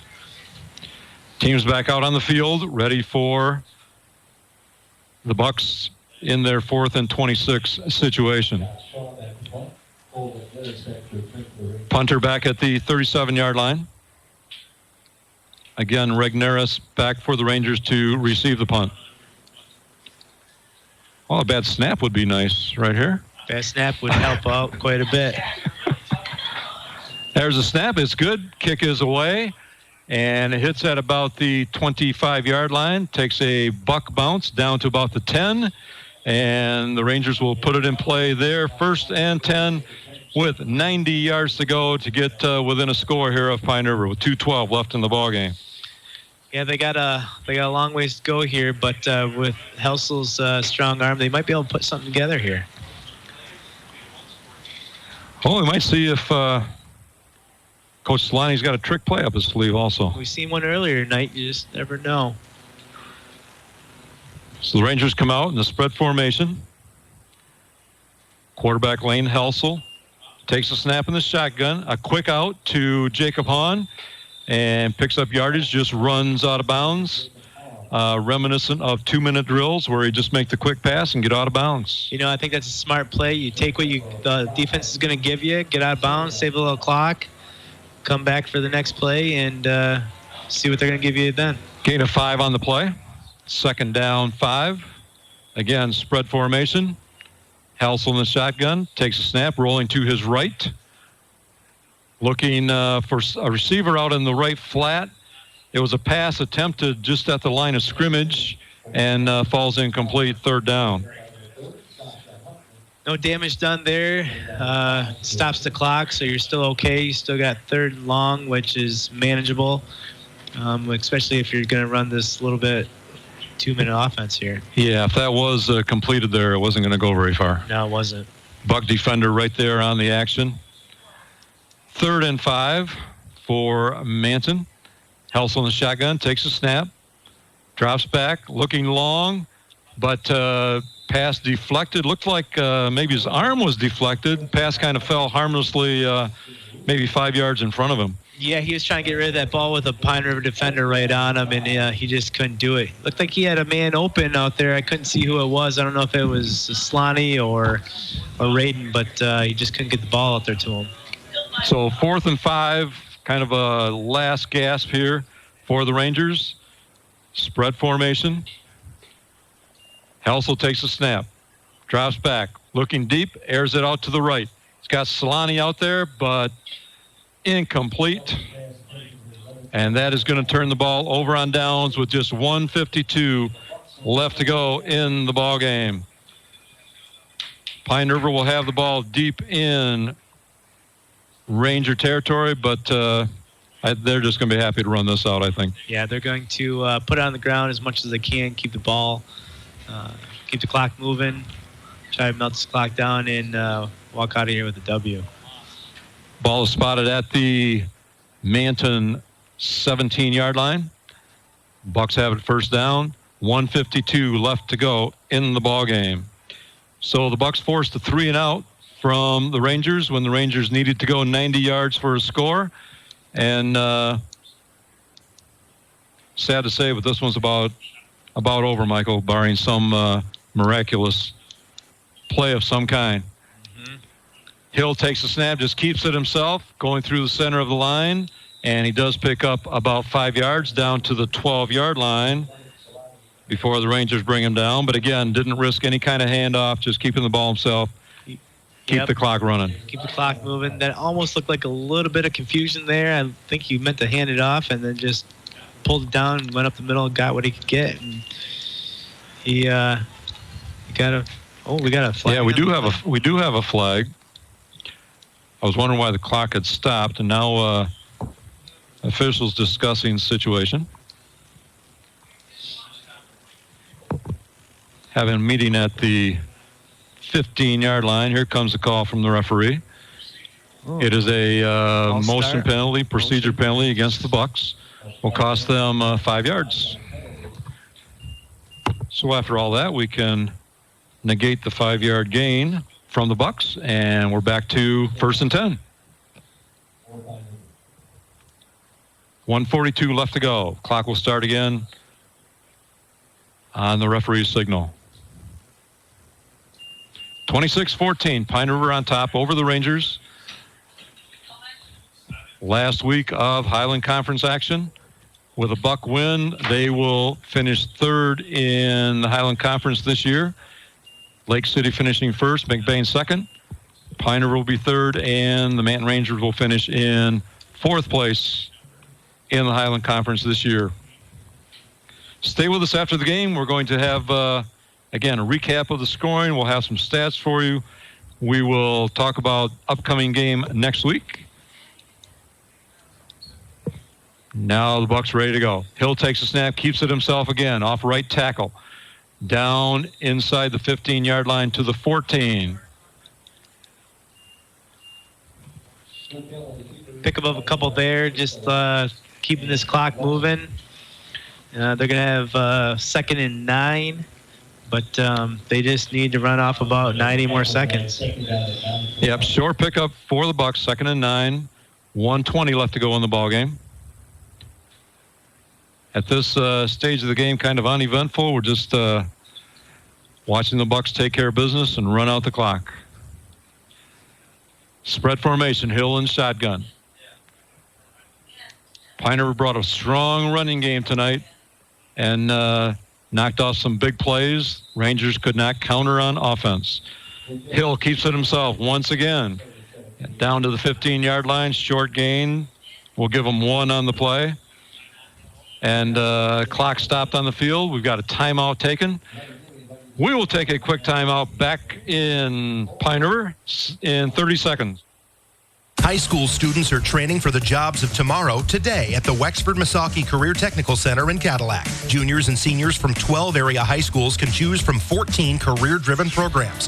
Free college credit is available. Visit WMISD.org and click or tap the Career Technical Education link. See all the great programs, then talk to your student's counselor. Call 876-2200. The Wexford Misaki Career Technical Center on 13th Street across from Baker College. Proud to serve the students of Manton High School. CTC is the place to be.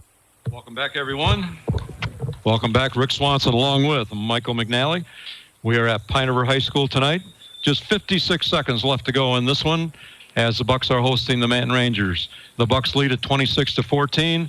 They have the ball deep in Ranger territory, and they are simply running out the clock. Not really looking to pick up big yardage. They have a 3rd and 8 right now. In spread formation, Hill in the shotgun. 2 setbacks. Here's a snap. Handoff from Hill to number 40, Sasha Huffman. And Huffman brought down at line of scrimmage. Well, no, they're going to say loss of a couple on the play. Yeah, Jake Renford made a great play. And took clock running, 35 seconds to go. 4th and 13 for the Bucks. I think that's about going to do it. And we're all done but for the shouting. On homecoming night here at Pine River, the Bucks are going to put a win up on the board, leading 26-14 as last few seconds are ticking off. The Bucks are setting up for another field goal attempt. And with 5 seconds to go, they take a timeout. They may want to get this field goal attempt, Michael, taking a timeout with 5.5 seconds to go. I'm not sure why. They brought in the field goal team. It looks like they're going to try to just throw one up there with a few seconds left. I think the coach took a timeout to say, hey, you know what, we're just going to maybe take a knee here and let the time run out and walk out of here with a dub. Yeah, that's kind of what I would expect. I wouldn't expect them to try and put some more points on the board, but they were lined up for a field goal attempt, but now following the timeout, we'll see what they're going to do. Well, they're still going to line up. Yeah, it looks like they're going to kneel down at the 26-yard line. So this will be a 36-yard attempt. 5.5 seconds left to go in the game. Here's a snap. Hold is down. The kick is up. And it is good. From 36 yards away, 36-yard field goal for the Bucks. And that makes our final score 29-14, as that is the final play of the ball game. Pine River comes out on top, 29-14. We're going to take a timeout. We'll be back with a recap of the scoring, some final stats. We will select our recipients of the 107-1 The Drive Ranger game balls. We'll pick the Ranger drive of the game and let you know what's next on the schedule. So a lot more to talk about. Stay with us. We'll be back in 2 minutes. Cadillac Java and Java 2 is the place to be for all things delicious. Java is a specialty drive-through coffee shop offering fresh espresso, premium coffees, frozen, iced, and blended drinks, ice cream, chai teas, and their most popular item, the frozen hot chocolate. And what goes great with amazing drinks? Flavorful treats like bagels, muffins, donuts, and more. Cadillac Java has 2 convenient locations to serve you at 725 North Mitchell Street and at 6319 East M115 in Cadillac West. Cadillac Java and Java 2. Big town gourmet taste with a small town personal feel. Bostic's Drugstore in Manton is your locally owned pharmacy. You can count on Mike and his professional staff to take care of all of your prescription needs with a personal hometown touch. You'll get a comprehensive medication review every time you pick up a prescription. Bostic's Drugstore accepts most insurances and administers flu and shingle shots with a prescription. They're also your home for Manton Rangers and locally made Michigan apparel, plus cards, gifts, and toys. Stop into your friendly hometown pharmacy, Bostic's Drugstore on Main Street in Manton. Call 231-824-6465. The Manton Athletic Boosters Club is a proud supporter of the Rangers Athletics and would like to wish the best of luck to all our fall Manton Ranger sports teams. And go Rangers! Knowledge of the business, safety, dependability, and professionalism is what you'll get from Shepler Well Drilling of Manton. Shepler Well Drilling is a proud community supporter and would like to wish the Manton Rangers good luck in this year's sports season. Are you in the mood for amazing food at a reasonable price? Well, look no further than the 308 Pub and Grill in Manton. It all kicks off on Tuesday with wings for just 50 cents traditional and 65-cent boneless. Wednesday is burger baskets for $4.99, and Thursday is dollar taco night. Friday and Saturday is steak night and starts at just $9.99. Returning this fall to 308 on Saturday nights is comedy night with no cover, so enjoy the laughs on us. Sundays get 2 of our signature wood fire pizzas for just $18, dine-in only. Good drinks, good food, and good times at the local 308 Pub and Grill in Manton. The local 308 is a proud supporter of the Manton Rangers and major supporter of Local First. Wilder Heating and Cooling is a name you've come to trust when it comes to Amana high-efficiency furnaces, air conditioning systems, and heat pumps. They can provide quality service at a quality price with a 10-year labor and parts warranty and service all makes and models. Financing is available. Contact Wilder Heating and Cooling at 231-645-4822 or online at wilderhvac.net. Wilder Heating and Cooling is a proud local community supporter of the Manton Rangers. Welcome back, everyone, to Pine River High School, where the Pine River Bucks have defeated the Manton Rangers by the score of 29-14. With the win, Pine River improves to 5-2 overall. They finished 3-2 in the Highland Conference. Manton falls to 4-3 on the season, 2-3 in the Highland Conference. Let's go through a recap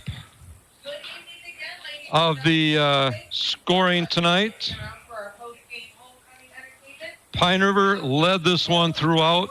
They scored first and second to go up a couple scores, and Manton was never able to catch them. Pine River led throughout. They put the first points on the board with a safety with 3:11 left to go in the first quarter and led it 2-0.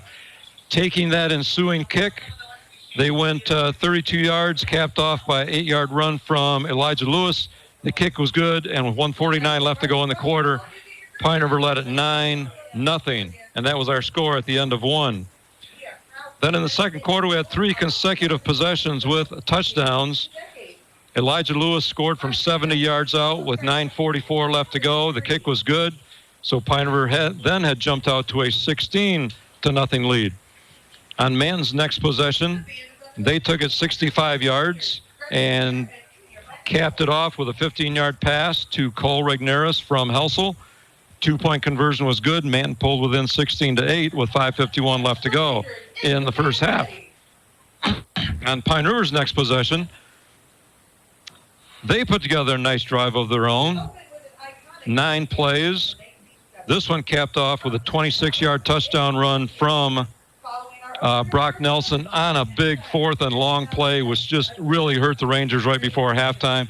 The kick was good, and with 19 seconds left in the half, Pine River jumped ahead 23-8. Rangers had a good chance to stop them there, but just couldn't come up with a big 4th down stop. In the third quarter, the Rangers got on the board with a long touchdown pass to Isaac Radin from Lane Helsel. 54 yards, 2-point conversion was no good. With 5:27 left to go, Pine River led it 23-14, and that's where we were at the end of the third quarter.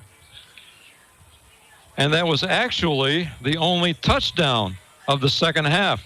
Pine River did not put a touchdown on the board in the second half. What they did was add a couple of field goals. They got 2 36-yard field goals, one at the 11:17 mark of the fourth quarter, and then White as the last play of the ball game. First one, of course, increasing the Pine River lead to 26-14, and then at the end of the ball game, final score 29-14. But very much a defensive ball game in the second half with just one touchdown and one touchdown by the Rangers, 2 field goals by the Bucks. But the Rangers pulled this important game out by that score of 29-14. Hard-fought game, Michael, by both these teams. A typical Highland Conference game. A lot of defense, a lot of hard hits, but just not to be tonight. The Rangers just couldn't get over the hump. Pine River was always in the lead, seemed to be in control, and Rangers couldn't put together an extended drive except for one all night long. They got their other yardage on just big plays. Yep, like you said, they got yardage on other big plays, and I think that the difference there in the game was that 4th and 6. I hate to come back to it, but the 4th and 6, when they had him backed up there on the 25-yard line, I mean, that's a play that you hate to see happen, and made a great cut to the outside and went for the touchdown. And I think that was probably the difference in the game. Helsel had a great game. I know you're working on the stats there, but Lane Helsel, boy, this kid has got a good arm. He can see the field. He made a couple different plays tonight where he looked off his one receiver and found a second guy that was open, and it made a difference on a couple of those drives. On defense, Trevor Slonny played a great game. Came downhill a couple times to make a few big stops that put them in a decent position to get the ball back. And sometimes you had a couple penalties that would kickstart that drive again. But they played pretty tough all around. I'm going to move it back to Mike again, and we'll go over some stats for the ball game. First for the Pine River Bucks. Yeah, so for the Pine River Bucks, they were 3 for 5 with passing for 52 yards, no touchdowns. Yeah, surprisingly there, Mike, they threw all their passes in the first half. They did not even attempt a pass in the entire second half. Yeah, I know. They found a couple key holes, I think, that help them get those big runs on offense, and they didn't need to. Rushing attempts, they had 41 for 274 on 3 touchdowns. Like I just said, they found a couple of keys that they knew they could exploit on our defense, and they took advantage of it. I mean, anytime you have somebody rushing for almost 300 yards, they're doing a pretty good job. These stats we're passing on to you, of course, are unofficial, but they are going to be close. As far as the Rangers tonight, Rangers went 11 for 16 passing for 145 yards and 2 touchdowns. Like I was just elaborating on, Lane Helsel, this is the first time I've seen him come out at quarterback, and I think he did a pretty darn good job. Rushing attempts, they had 28 for 96 yards, no touchdowns, and that just goes to show you that the Bucks defense is nothing to shake a stick at. They were came out looking pretty good. Yeah, Pine River kind of in control of this one. Of course, Rangers knew this would be a tough one. Injury bug, we were lacking a couple of players tonight, not to make an excuse for that, but it does hurt when you lose people. Let's move on and look at a couple of recognitions tonight. We always have been, and we like to do at the end of ball games this year, hand out what we call 1071 The Drive Ranger game balls. So, Michael, give me a name, and then we'll see if we can come up with another. Give you one on offense or defense or both? Or we can go whatever. I'm going to go with offense. Like I said, Lane Helsel, he really showed some leadership at that quarterback position for being a junior and coming out and making some of the throws that he did and some of the reads that he did. I think that game ball's got to go to that young man right there.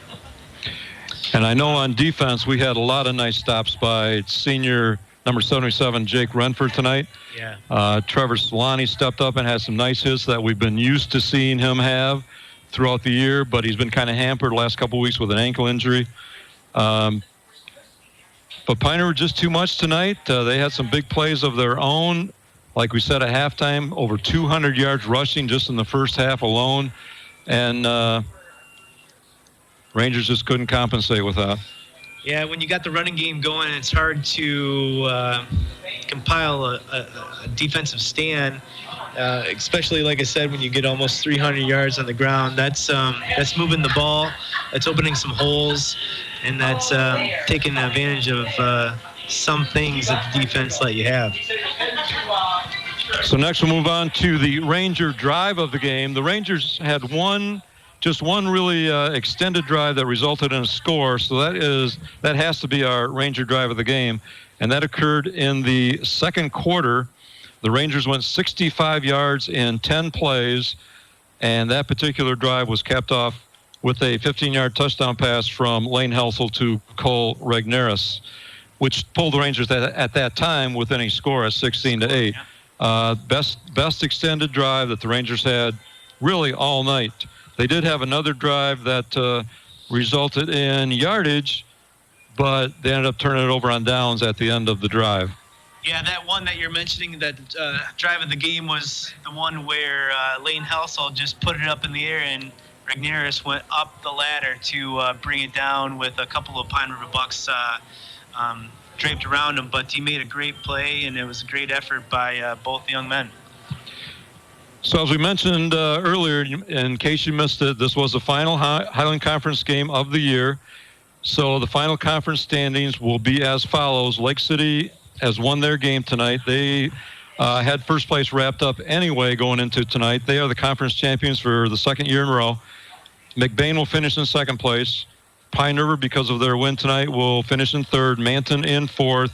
Beale City in fifth. And Everett in sixth in the Highland Conference. Now, looking ahead to next week, the Rangers will be back on the road, as they will be for their final regular season game also in 2 weeks.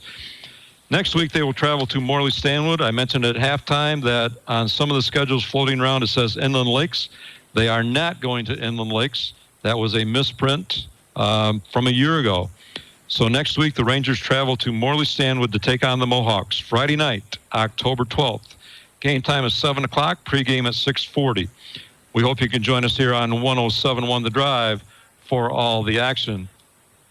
And with this loss tonight, the Rangers, if they look ahead to the playoffs, are facing now, Mike, a must-win situation the next 2 weeks. They're going to have to go to Morley Stanwood and win that one, and then go to Rogers City and win that one to get up to 6 wins. Yeah, like you said, it's a do-or-die situation.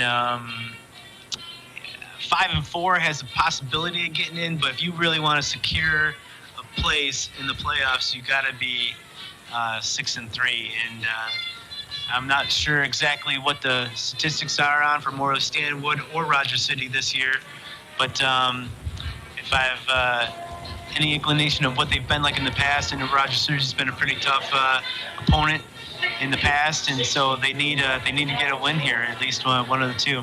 Yeah, they're both having real good seasons. Morley Stanwood is 4-2 on the year going into tonight. Rogers City is ranked in the state. They're at 5-1 going into tonight. You still hear the Pine River Band down on the field, entertaining the crowd. It is homecoming. A lot of people still in the stands, Sure is. taking in the entertainment from the Pine River Band.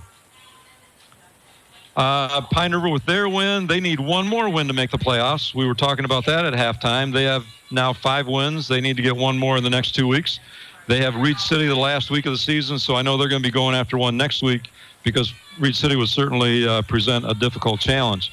Now, going back to Manton did pick up some valuable playoff points with their win the very first week over Johannesburg Lewiston, because Joburg is ranked top 10 in the state. Their only loss is to us. And so Manton has picked up some big playoff points from them, but I don't think they're going to have enough from all their other opponents to make it in at 5-4 if they can get another win. I think they're going to have to win the last 2 to make it. Yeah, I think you're right. Yeah, Joburg Lewiston, they've had quite the turnaround since week 1. I mean, when I first see them, we handled them pretty well at our home field there in Manton Stadium, and it's surprising to hear you say that their only loss was to Manton. Yep.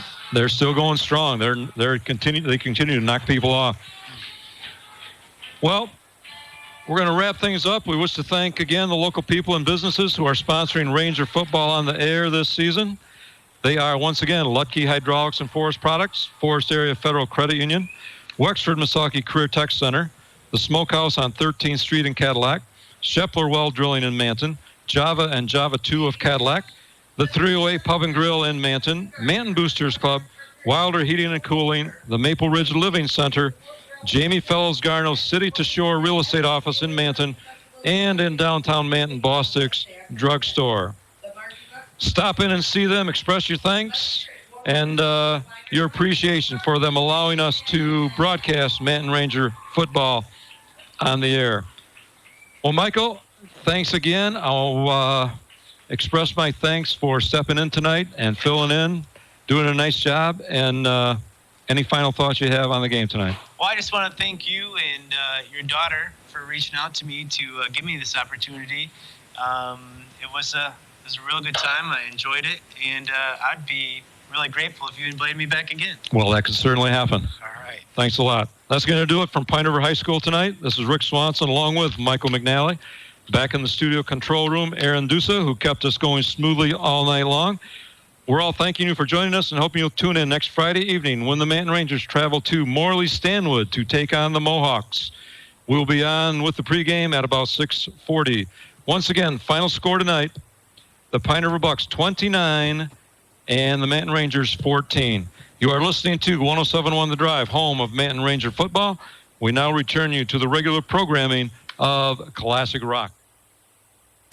This broadcast of Manton Rangers football on 107.1 The Drive and 107.1thedrive.com has been sponsored by the 308 Forest Area Federal Credit Union, Jamie Fellows Garno of City to Shore Real Estate, the Manton Boosters, Scheffler Well Drilling, the Wexford Misaki Career Technical Center, Lutke Hydraulics, Cadillac Java, and